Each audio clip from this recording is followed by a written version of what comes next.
Hi everyone. ఏంటమ్మా ఏంటి సంగతులు? అందరు బాగున్నారా?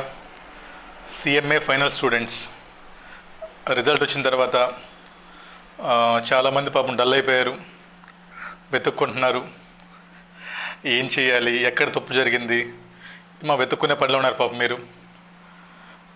సో నేను తెలియదా మీ అందరికీ? కొంతమంది తెలిసి ఉండొచ్చు. ఏమో మై సెల్ఫ్ కార్తీక్ ముప్ప. So I'm chartered accountant. నేను సిఎంఏ కాదమ్మా. సో నేను సిఏ ఫైనల్లో ఫినాన్షియల్ రిపోర్టింగ్ అవి చెప్పేవాడినమ్మా. సో సిఎంఏకి ఎప్పుడు చెప్పలేదు నేను, ఎందుకంటే సాయి సార్ చెప్తారు సిఎంఏ సిఎఫ్ఆర్. మరి ఇప్పుడు ఎందుకు చెప్తున్నారు సార్ అంటే, మా స్టూడెంట్ నేహ అని చెప్పి ఒక అమ్మాయి ఉందమ్మా. సో తను, సార్ మాకు ఒక 2 టాపిక్స్ చెప్పండి సార్, మీరు ఒకసారి మీ క్లాస్ కూడా చూడాలని మాకు అని తను అడిగిందమ్మా నన్ను. లేదులమ్మా అంటే, లేదు సార్ అని చెప్పేసి కొంచెం తను, సార్ వాల్యుయేషన్ ఆఫ్ షేర్స్ ఒకటి, అదేవిధంగా షేర్ బేస్డ్ పేమెంట్స్, ఈ 2 టాపిక్స్ చెప్పండి సార్ కొంచెం మాకు, ఎక్కడో క్లారిటీ మిస్ అవుతుంది అని అడిగింది. సో దానికోసమే మీరందరూ కూడా you should thank to Neha only. తను చెప్పబట్టి, చాలాసార్లు రిక్వెస్ట్ చేయబట్టి I'm doing this for CMA final. 2 topics చెప్తానమ్మా. ఒకటి valuation of shares and goodwill, second one వచ్చేసి షేర్ బేస్ పేమెంట్స్, ఇండేస్ 102 అనుకుంటాను కదా. సో మీకు ఒక 20 మార్క్స్ వరకు వస్తాయి అని చెప్పింది తను, 15 to 20 మార్క్స్. ఓకేనా? చూద్దాం. Valuation of shares and good will చేద్దాము.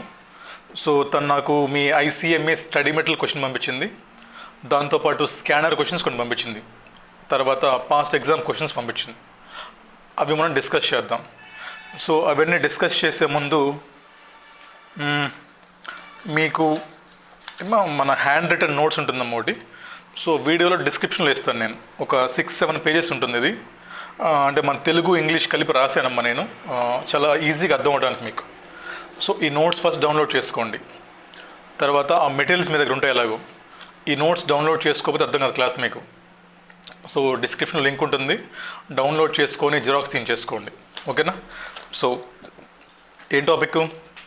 Valuation of shares and valuation of good will. First valuation of good will. సరే, ఈ కాన్సెప్ట్లో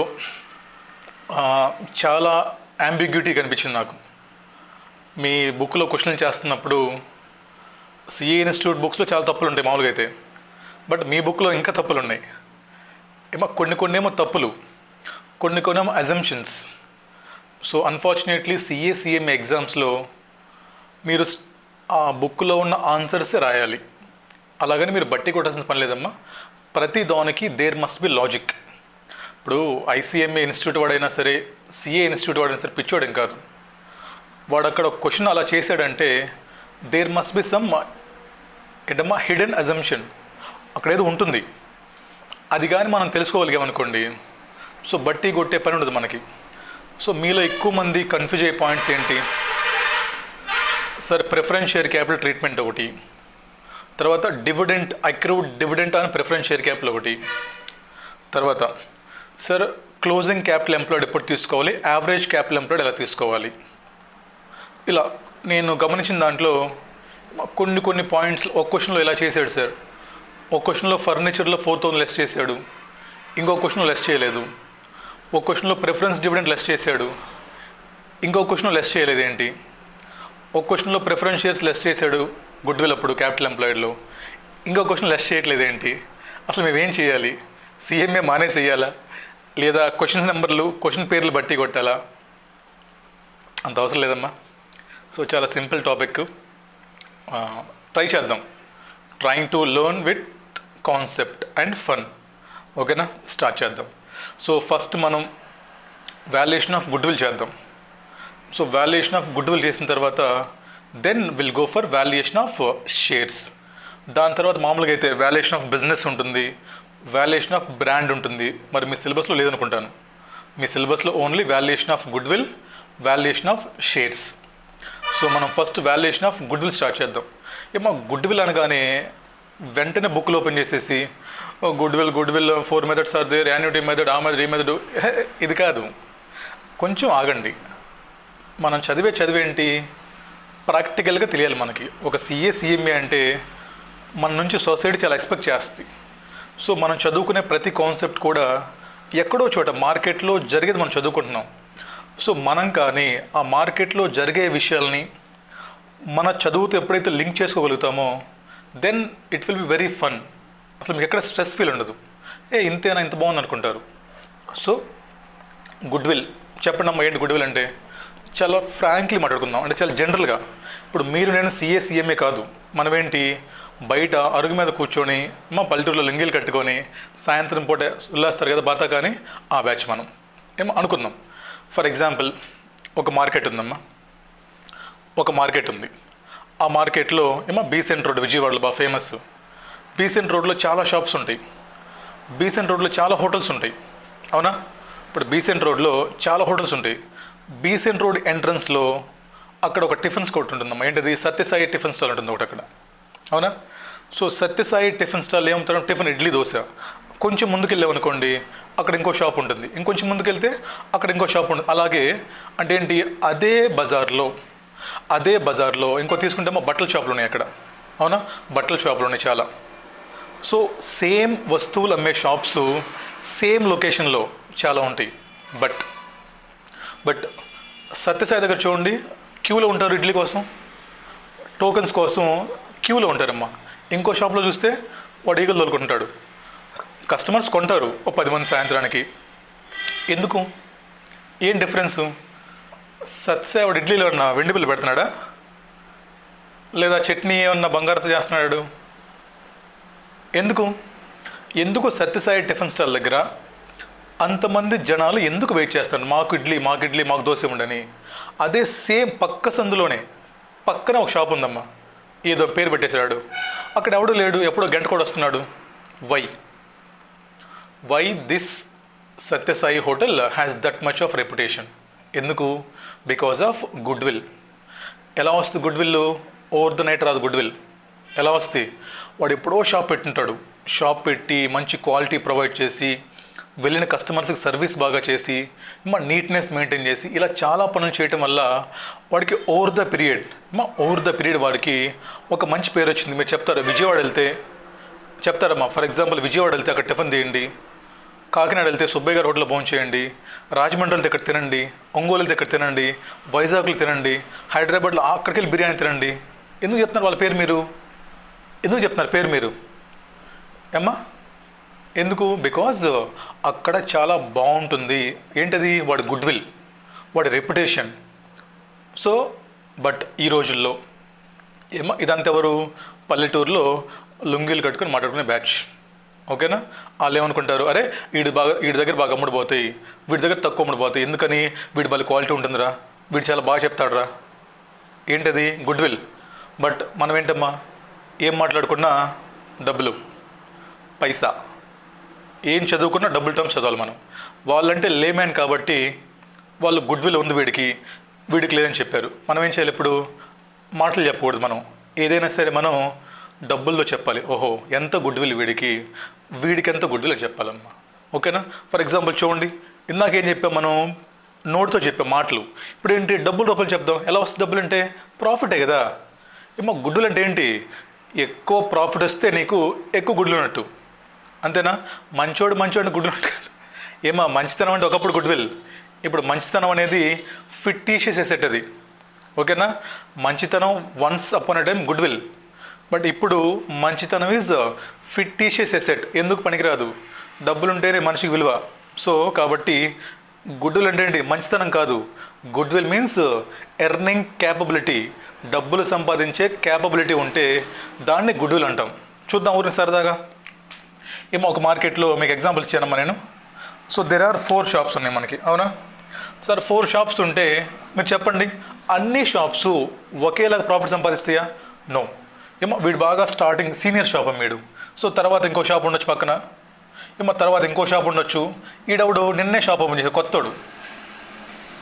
వీడవుడేమో నిన్న కొత్త షాప్ పెట్టాడు. చూడండి, వీడు ఫర్ ఎగ్జాంపుల్ 5 lakhs సంపాదించిన ప్రాఫిట్, వీడు 3 lakhs, వీడు ఒక 2,50,000. వీడేం సంపాదిస్తాడు ఫస్ట్ రోజు? వీడు సంపాదిస్తాడు ప్రాఫిట్. ఆడేం ఖాళీగా ఉన్నాడు, ఆడి దగ్గర కూడా తింటారు food. But when compare to this senior, ఏమా ఇప్పుడు సత్యసాయి హోటల్తో కంపేర్ చేస్తే ఈ పక్కన పెట్టినటువంటి ఏదో పూర్ణ పునుగులు, పిచ్చి పూర్ణ పునుగులు, ఏమా వాళ్ళని సంపాదించరు. వాళ్ళని సంపాదిస్తారు అలాగని జీరో కాదు, ఎంతో కొంత సంపాదిస్తారు వాళ్ళు. బట్ వీళ్ళు సంపాదించినట్టు సంపాదించలేరు. ఏంటి సార్ డిఫరెన్స్ ఇద్దరికంటే? ఏమో వీడి ఇడ్లీ పిండి, వాడు ఇడ్లీ పిండే. వీడి ఇడ్లీకి బియ్యం ఆడతాడు, మినపప్పు ఆడతాడు. వాడు బియ్యానికి మినప్పంపే. అంటే వీడేమన్నా ఇక్కడ బంగారంతో చేయడు. వీడు దోశలు వేసే దాంతోనే. వీడి చట్నీ పల్లీల చట్నీ, కొబ్బరి చట్నీయే. వాడు కొబ్బరి చట్నీయే. వీడు నూనె వాడతాడు, ఆయిల్. వాడు నూనె వాడతాడు. వీడు ఏమేశాడు? వీడు చీరలు వేసాడు, వాడు చీరలు వేసాడు. అంతా సేమే. అంతా అంటే ఏం చెప్తున్నాను నేను? బ్యాలెన్స్ షీట్లో ఉన్నటువంటి అసెట్స్, లయబిలిటీసు అన్నీ సేమే. వీడి బ్యాలెన్స్ షీట్లో ఉన్నవి వేరే, వీడి బ్యాలెన్స్ షీట్ సేమే. బట్ డిఫరెన్స్ ఎక్కడ వస్తుంది మనకి? ఎందుకు వీడు ఎక్కువ డబ్బులు సంపాదిస్తున్నాడు, ఎందుకు వీడు తక్కువ డబ్బులు సంపాదిస్తున్నాడు? సార్ ఎందుకంటే వీడికి గుడ్ విల్ ఉంది సార్ మార్కెట్లో. వీడికి మార్కెట్లో మంచి పేరు ఉంది సార్. మంచి పేరు కదమ్మా, అంతేనా సార్? మార్కెట్లో వీడికి మంచి గుడ్ విల్ ఉంది సార్. వీడి దగ్గర తింటే టేస్ట్ ఉంటుంది కాబట్టి కస్టమర్స్ ఎక్కువ వీడి దగ్గరికి వెళ్తారు సార్. కస్టమర్స్ ఎక్కువ ఈ హోటల్ ప్రిఫర్ చేస్తారు కాబట్టి ఎప్పుడైతే సేల్స్ పెరిగితే అంటే మీనింగ్, ఎప్పుడైతే సేల్స్ పెరిగిందో ప్రాఫిట్ పెరుగుతుంది. నీకు సేల్స్ ఎప్పుడు పెరుగుద్ది? ఎప్పుడైతే మన గుడ్ విల్ బాగుందో దెన్ ఆటోమేటిక్గా సేల్స్ పెరుగుతాయి. ఏమో సేమ్ ఎగ్జాంపుల్ లింక్ చేయండి. ఒక బిజినెస్ ఉందమ్మా. ఒక బిజినెస్కి గుడ్ విల్ అంటే మీనింగ్ ఏంటి సార్? వీడి దగ్గర ఎక్కువ సేల్స్ జరుగుతాయి సార్. గూడ్స్ అండ్ సర్వీసెస్ మనోడు ఎక్కువ సేల్ చేస్తాడు. ఎప్పుడైతే ఎక్కువ సేల్స్ ఉన్నాయో ఆటోమేటిక్గా ప్రాఫిట్ ఎక్కువ వస్తుంది. ఎప్పుడైతే ప్రాఫిట్ ఎక్కువ వస్తుందో దాన్ని ఏమంటాం మనం? ప్రాఫిట్ ఎంతైతే ఎక్కువ వస్తుందో నీకు, that is good will. Good will is nothing but earning capacity of one senior business man when compared to ఏమో న్యూలీ స్టార్టెడ్ బిజినెస్. వీడి ఇవాళ స్టార్ట్ చేశాడు న్యూలీ స్టార్టెడ్ బిజినెస్. మీరు అనొచ్చు ఇప్పుడు, సార్ మన కోసం ఇప్పటికిప్పుడు ఎవరు సార్ కొత్తగా బిజినెస్ పెడతారు? మనం ఏమంటున్నాం ఇప్పుడు? సార్ గుడ్ విల్ కావాలంటే ప్రాఫిట్స్ ఆఫ్ వీడిది కావాలి సార్. వీడి ప్రాఫిట్స్ని కనుక్కుంటాం మనం. సార్ వీడి ప్రాఫిట్స్ మనం కనుక్కోవచ్చు. బట్ మీరేమంటున్నారు? సార్ ఒక ఫ్రెష్గా ఇవ్వాలే షాప్ పెట్టాలంటున్నారు. ఎవరు పెడతారు ఇవాళ షాపు? ఇవాళ ఎవరు పెట్టరు మా షాపు. దానికి మనం ఏం చేస్తాము? గుడ్ విల్ కనుక్కోవడానికి మనం ఒక డమ్మీ కాంపిటేటర్ క్రియేట్ చేస్తాము. ఒక డమ్మీ కాంపిటేటర్ని క్రియేట్ చేసేసి మన దగ్గర ఏదైతే బ్యాలెన్స్ షీట్లో అసెట్స్ ఉన్నాయో, ఏమా మన దగ్గర బ్యాలెన్స్ షీట్లు ఏవైతే ఏంటి అవి సార్? గ్రైండరు, మిక్సరు, అంతే కదా. బియ్యం స్టాక్ బియ్యము, మినపప్పు. లయబిలిటీసు ఏంటి? లయబిలిటీస్ అంటే ప్లేట్లు కొనుక్కొచ్చిన డబ్బులు ఇవ్వాలి. ఏమా పార్ట్నర్స్ క్యాపిటల్ అవ్వచ్చు. ఇవన్నీ అంటే ఏంటి సార్? మన బ్యాలెన్స్ షీట్లో ఏవైతే అసెట్స్ అండ్ లయబిలిటీస్ ఉన్నాయో, దేనికోసం? గుడ్ విల్కి రిలేటెడ్గా ఉన్న అసెట్స్ అండ్ లయబిలిటీస్ ఏవైతున్నాయో ఇవన్నీ తీసుకెళ్ళి వీడికి ఇస్తాం. ఇవన్నీ తీసుకెళ్ళి వాడికి ఇచ్చేసి, అరే బాబు నువ్వు చేయ బిజినెస్. అమ్మా సేమ్ డిటో నా షాప్లో ఏమైతే ఉన్నాయో, నా షాప్లో డిజైన్ ఎలాగైతే ఉందో, నా షాప్లో ఎంతమంది అయితే పనిచేస్తున్నారో, ఏమో సేమ్ నా షాపు ఎక్సెప్ట్ నా నేమ్ తప్ప, ఎక్సెప్ట్ నా పేరు తప్ప మొత్తం యాజ్ ఇట్ ఈజ్గా నేను ఒక డమ్మీ కాంపిటేటర్ క్రియేట్ చేస్తాను. ఇప్పుడు నేను ఒక డమ్మీ కాంపిటేటర్ని క్రియేట్ చేసేసి ఏమో వాడికి ఏం చెప్తాను? బాబు ఇదిగో ఇంత డబ్బులు నీకు ఇస్తున్నాను, ఇంత ఎసెట్స్ నీకు ఇస్తున్నాను, వ్యాపారం చేయి. మా వ్యాపారం చేస్తే మార్కెట్లో మనకి ఏముంటుందమ్మా? Normal rate of return. అంటే ఏంటి? ఈ బిజినెస్ ఒకవేళ మా బట్టల వ్యాపారం చేస్తే ఎంత వస్తుంది నార్మల్గా బిజినెస్? నగల వ్యాపారం చేస్తే నార్మల్గా ఎంత సంపాదిస్తారు? తర్వాత ఇంకేమైనా బిజినెస్ చేస్తే, హోటల్ బిజినెస్ చేస్తే నార్మల్లీ మార్కెట్లో ఎంత సంపాదిస్తారు? మన క్వశ్చన్లో చెప్తాడమ్మా, కంగారు పడమాకండి. So normal rate of return means నార్మల్గా ఇప్పుడు ఫర్ ఎగ్జాంపుల్ అమ్మా, మీరు ఏదో బిజినెస్ పెడదాం అనుకున్నారు. మీకు ఒక ఎస్టిమేషన్ ఇదిగా అడుగుతారు సీనియర్స్ని, అరే ఈ బిజినెస్లో ఈ వ్యాపారం చేస్తే నార్మల్గా ఎంత వస్తుందా మనకి? ఇంచుమించు అంటే వాడు ఏం చెప్తాడు? అరే మనకి ఒక 10% రావచ్చురా. అవునా? ఇంకో బిజినెస్ చెప్పామమ్మా, బాగా రిస్కీ బిజినెస్, అరే దీంట్లో ఎంత రావచ్చు అంటే నార్మల్గా ఎంత సంపాదిస్తారంటే వాడేం చెప్తాడమ్మా? అరే ఒక 20% సంపాదిస్తాడరా. ఇలా అర్థమవుతుందా? దీన్ని మళ్ళీ పెద్ద బట్టి కొట్టమాకండి, టెక్నికల్ టర్మ్ ఏం కాదు అది. Normal rate of return means ఏంటి? ఏ వ్యాపారం అయినా సరే, అది బిజినెస్, అది ఫుడ్ అయినా, ఎంటర్టైన్మెంట్ అయినా, లేదమ్మా ఫిట్నెస్ అయినా, టీచింగ్, వాట్ ఎవర్ అమ్మా, ఏ బిజినెస్ చేసినా స్టార్ట్ చేసే ముందు ఒక ఐడియా ఉంటుంది. ఓహో ఈ బిజినెస్లో ఇంత రిటర్న్ రావచ్చంట, ఈ బిజినెస్లో ఇంత రిటర్న్ రావచ్చంట. సో ఇది మనకి మీ సిలబస్లో మోస్ట్లీ అన్ని క్వశ్చన్స్లో ఇస్తాడు. ఇది సిఏ ఫైనల్ ఎస్ఎఫ్ఎం లెవెల్లోనో లేదా సిఏ ఫైనల్ లెవెల్లో ఏమో వేరే కాన్సెప్ట్ ఉన్నప్పుడు మిమ్మల్ని కనుక్కోమన్నాడు క్యాప్ఎం మోడల్లో RF plus beta into RM minus RF. ఇక్కడ మీరు కనుక్కోవాల్సిన పని లేదు. నార్మల్ రేట్ ఆఫ్ రిటర్న్ క్వశ్చన్లో ఇస్తాడు. అర్థమవుతుందా? దాన్ని మళ్ళీ పెద్ద బట్టి కొట్టమా, దాన్ని ఏమంటాం, కేఈ అంటాం. ఎక్స్పెక్టేషన్స్ ఆఫ్ ఏంటమ్మా, ఎక్స్పెక్టేషన్స్ ఆఫ్ ఇన్వెస్టర్స్. ఈ బిజినెస్లో ఇన్వెస్ట్ చేసే ముందు జనరల్గా ఎంత ఎక్స్పెక్ట్ చేస్తారు. అయిపోయిందా? రైట్. ఇప్పుడు ఏం చెప్పేవాడికి, అరే బాబు డమ్మీ, మరి గుడ్డులు కావాలంటే ఏంటి, నా ప్రాఫిట్ నాకు వచ్చింది, ఇప్పుడు నేను 5 lakhs సంపాదిస్తున్నాను. ఏమో same business same balance sheet తీసుకెళ్ళి వాడికి ఇచ్చాం. బట్ సేమ్ బ్యాలెన్స్ షీట్ వాడికి ఇచ్చే ముందు ఏమో చిన్న చిన్న చేంజెస్ చేస్తాం. ఏంటి సార్ చిన్న చిన్న చేంజెస్ అంటే, ఏమో చూడండి మళ్ళీ డీటెయిల్కి వెళ్దాం. బట్ చిన్న చిన్న చేంజెస్ ఏంటి సార్ అంటే, ఏం చేస్తున్నాం, మనం మన బ్యాలెన్స్ షీట్ తీసి వాడికి ఇస్తున్నాం. ఇదిగోరా బాబు, ఇదిగో నా అసెట్స్ ఇవి నా బ్యాలెన్స్ షీట్లో, ఇదిగో సేమ్ నువ్వు కొనుక్కో ఈరోజు. ఏమో చూడండి ఇక్కడ నా బ్యాలెన్స్ షీట్ అమ్మా, ఇక్కడే ఉంది sir plant and machinery, furniture, ఏమో ఇంకేముందేమో మార్స్గా. ఇక్కడ షేర్ క్యాపిటల్ ఇస్తానా, అదేమో ఏమి ఇస్తాను సార్, అవుట్ సైడ్ లైబిలిటీస్ ఇచ్చాను అడిగి. ఇప్పుడు చెప్పండి అమ్మా, ఈ ప్లాంట్ అండ్ మిషనరీ ఎప్పుడు కొన్నాను, ఊరికే ఈ ప్లాంట్ అండ్ మిషనరీ ఎప్పుడు కొన్నానమ్మా, నా బిజినెస్ పెట్టి 2 years అవుతుంది, అప్పుడు కొన్నాను. ఈ ఫర్నిచర్ ఎప్పుడు కొన్నాను, అప్పుడు కొన్నాను. ఇవన్నీ ఎప్పుడు కొన్నానమ్మా, బిల్డింగ్స్ అవన్నీ నేను బిజినెస్ పెట్టినప్పుడు కొన్నాను. మరి చెప్పండి, ఇప్పుడు నువ్వు బిజినెస్ పెట్టినప్పుడు 1 lakh ఉంది వాల్యూ, నువ్వు బిజినెస్ పెట్టి 1 lakh వాల్యూ ఉంది. మరి వాడికి ఏం చేస్తున్నావు నువ్వు, ఈరోజు మార్కెట్లో కొనాలి ఫర్నిచర్ వాడు. ఇదే గ్రైండర్ అమ్మా, ఇదే గ్రైండర్ వాడు నువ్వు కొన్నప్పుడు ఎంత, 10,000. మరి ఇవాళ 10,000కి వస్తుంది. ఆఫ్టర్ 2 years, ఆఫ్టర్ 3 years పని చేస్తుంది. ఫర్ ఎగ్జాంపుల్ ఆఫ్టర్ 3 years మనం గుడ్డలు కనుక్కుంటున్నాం. ఎందుకని, డే 1 నీ గుడ్డలు ఉండదు. ఆఫ్టర్ 5 years 3 years మనం గుడ్డులు కనుక్కుంటున్నాం. దానికి ఏం కావాలి, మనకి ఒక డమ్మీ కాంపిటేటర్ని క్రియేట్ చేసాం మనం. ఆ డమ్మీ గడికి ఏమి ఇచ్చాం మనం, సేమ్ మన బ్యాలెన్స్ షీట్లో ఏమైతే అసెట్స్ అండ్ లయబిలిటీస్ ఉన్నాయో మొత్తం తీసుకెళ్ళి ఇస్తున్నాం వాడికి. ఇస్తున్నాం అంటే ఏంటి, ఆ రోజు మార్కెట్లో కొనుక్కొచ్చుకుంటాడు. మరి చెప్పండి అమ్మ మీరే, ఇక్కడ కొంటే 10,000, ఇవాళ 10,000, మరి ఇక్కడ కొంటే 10,000, ఇవాళ 10,000. ఏమో మిక్సర్ అక్కడ కొంటే 2,000, ఇవాళ 2,000కి వస్తుందా?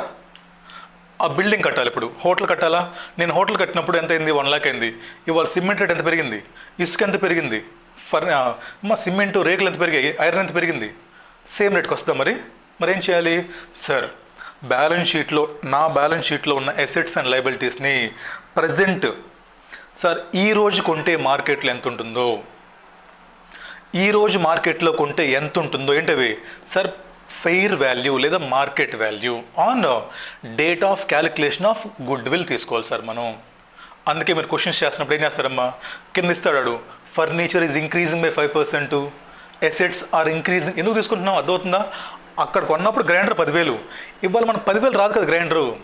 సో ఏం చేయాలి, బ్యాలెన్స్ షీట్ ఒకటి ఇస్తున్నప్పుడు దీన్ని ఏమంటారు మీరు, క్యాపిటల్ ఎంప్లాయిడ్. అంటే ఏంటి, బిజినెస్లో ఎంత క్యాపిటల్ ఎంప్లాయ్ చేసాం మనం. ఎంప్లాయ్మెంట్ అంటే ఏంటి, ఎంత డబ్బులు పెట్టాం బిజినెస్లో. మరి ఎంత డబ్బులు పెట్టామో తెలియాలంటే నువ్వు ఆ రోజు కొన్నప్పుడు వచ్చే సామాన్లు ఇవాళ రావు కదా. మరి ఏం చేయాలి, సో ఫస్ట్ పాయింట్ ఏంటమ్మా సార్, మనం క్యాపిటల్ ఎంప్లాయిడ్ కనుక్కుంటున్నప్పుడు ఇక్కడ ఓహో అసెట్స్ అండ్ లయబిలిటీస్ ఎందుకు రీవాల్యూ చేస్తున్నాం అంటే, ఎందుకు మనం ఫెయిర్ వాల్యూస్ తీసుకుంటున్నాం అంటే అర్థం ఉంది రీజను. ఆ రోజు కొంటే 10,000 గ్రైండరు, ఇవాళ నీకు 10,000 రాదు కదా. ఆ రోజు బిల్డింగ్ కడితే 1,00,000, ఇవాళ 1,00,000కి రాదు కదా. 20% పెరిగి ఉండొచ్చు రేట్లు. వాడు క్వశ్చన్ ఏమిస్తాడు, బిల్డింగ్ ఇంక్రీజింగ్ బై 20% అంటాడు. అందుకేం చేస్తున్నాం గుర్తుందా, మీరు ఏం చేస్తారు, క్యాపిటల్ ఎంప్లాయిడ్ కనుక్కుంటున్నప్పుడు ఈ బ్యాలెన్స్ షీట్లో అసెట్స్కి ఏం చేశారు, యాడ్, సింపుల్ చెప్పాలంటే యాడ్ ఇన్ఫ్లేషన్ ఎఫెక్ట్. ఎంతైతే ఇంక్రీజ్ అయిందో అది మీరు యాడ్ చేస్తున్నారు ఇక్కడ. ఫస్ట్ అర్థమైందా సార్, క్యాపిటల్ ఎంప్లాయిడ్ ఎందుకు అనుకుంటున్నా అర్థమైంది మీకు. ఎందుకు క్యాపిటల్ ఎంప్లాయిడ్, క్యాపిటల్ ఎంప్లాయిడ్ తెలిస్తే ఎంత పెట్టుబడి పెట్టావో తెలిస్తే నాకు వచ్చాం ఏంటి, ఈ బిజినెస్ చేస్తే నార్మల్లీ మనం 10% సంపాదిస్తాం చెప్పేసాం నేను. ఇప్పుడు డమ్మీ గడికి మనకేం కావాలి, ఐ నీడ్ ప్రాఫిట్. ఎంత సంపాదిస్తావు నువ్వు నా నేమ్ లేకుండా.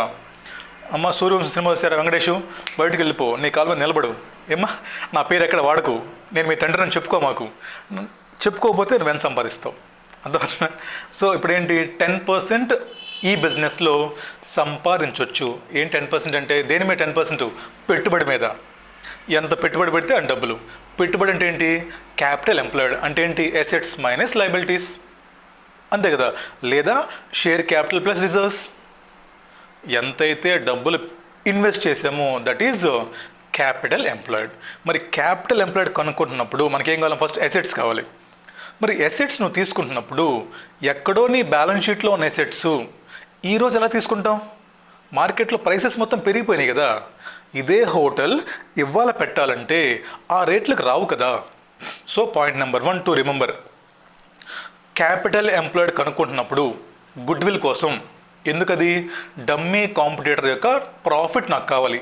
నార్మల్లీ ఒక డమ్మీ కాంపిటీటర్ నా నేమ్ లేకుండా same assets, same liabilities, same location, అంతా same to same, but name change అంతే. అంటే ఏంటి? గుడ్ విల్ లేకుండా. గుడ్ విల్ లేకపోతే వాడు ఎంత సంపాదిస్తాడని కనుక్కుంటున్నప్పుడు మనకేం కావాలి? ఫస్ట్ సార్ అసెట్స్ కావాలి సార్. అర్థమవుతుందా? అందుకని మీరు క్వశ్చన్స్ చేస్తున్నప్పుడు అసెట్స్ని ఎప్పుడు కూడా మీరు బుక్ వాల్యూస్ తీసుకోరు. ఈ బుక్ వాల్యూస్కి ఆ రోజు మార్కెట్లో కొనాలంటే ఎంతైతే ఇంక్రీజ్ అయిందో అది తీసుకుంటాం. ఓకేనా? సో దిస్ ఈస్ చెప్పండి అమ్మా. నెక్స్ట్ సార్ అసెట్స్ తీసుకున్నాం మొత్తం. నెక్స్ట్ ఇక్కడ నాన్ ట్రేడ్ ఇన్వెస్ట్మెంట్స్ అనే పాయింట్ ఉంటుంది. ఇది నా బ్యాలెన్స్ షీటు, ఈ మొత్తం వాడికి ఇస్తున్నాను. ఏం చేశానమ్మా నేను?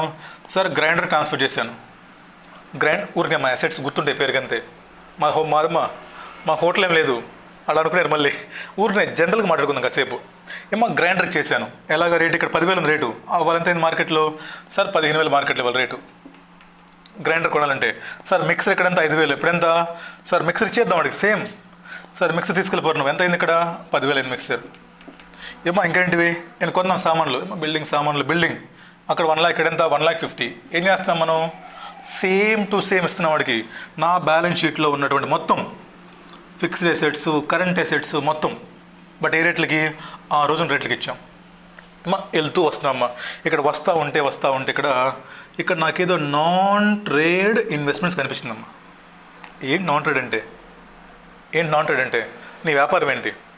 నీ వ్యాపారం? హోటల్ నీ వ్యాపారం. ఇన్వెస్ట్మెంట్స్ నీ ట్రేడింగా? ట్రేడింగ్ ఎవరికి అది? బ్యాంక్స్కి, మ్యూచువల్ ఫండ్స్కి. వాళ్ళకేంటిది? అది వ్యాపారం. వాళ్ళకేంటవి? నార్మల్ ఇన్వెస్ట్మెంట్స్ అవి. బట్ నాకేంటి? నా బిజినెస్ ఏంటి? హోటల్ నా బిజినెస్. మరి investments in other companies is not my trade. అది నా వ్యాపారం కాదు. అంటే ఏంటి మరి? Non trade investment. అంటే ఏంటమ్మా? నేను బాగా డబ్బులు సంపాదించాను హోటల్లో. నా దగ్గర సర్ప్లస్ డబ్బులు మిగిలిపోయినాయి. ఏం చేస్తానమ్మా? తీసుకెళ్ళి రిలయన్స్ కంపెనీ షేర్లోనో, లేదా బ్యాంక్లో డిపాజిట్టో, లేదంటే డిబెంచర్లు కొనేస్తాను. ఏంటి అవన్నీ? సార్ ఇన్వెస్ట్మెంట్స్ చేశాను. మీరు ఒక మాట చెప్పండి. నేను సత్సాయి హోటల్, నా దగ్గర 5 lakh rupees డబ్బులు ఉన్నాయి. ఇప్పుడు తీసుకెళ్ళి నేను I want to invest in Reliance company shares, లేదా I want to invest in bank FD. ఇప్పుడు చెప్పండి నాకు. ఇప్పుడు నేను బ్యాంక్ వెళ్ళానమ్మా, లేదా రిలయన్స్ కంపెనీ షేర్స్ కొంటున్నాను. ముఖేష్ అంబానీకి ఫోన్ చేసి నేను, హలో అంబానీ సార్, చెప్పు సార్, నా పేరు పలాని సత్సాయి హోటల్, నాకు విజయవాడలో చాలా గుడ్ విల్ ఉంది, ఇక్కడ నా పేరేం తెలియడం లేరు. ఓ ఓకే, అయితే మన దగ్గర 5 lakhs డబ్బులు ఉన్నాయి. అయితే I want to invest in Reliance company. నాకు ఎంత ఇస్తారట్న మీరు? మీరు ఎంత ఇస్తారట్న ఇప్పుడు? అలా ఎందుకు వస్తాం? అందరికి ఒకేలా ఇస్తాం కదా. ఎవరు? ముఖేష్ అంబానీ అంటున్నాడమ్మా. ఈ ఫోన్లో ముఖేష్ అంబానీ అమ్మా, ఈ ఫోన్ సత్సాయి.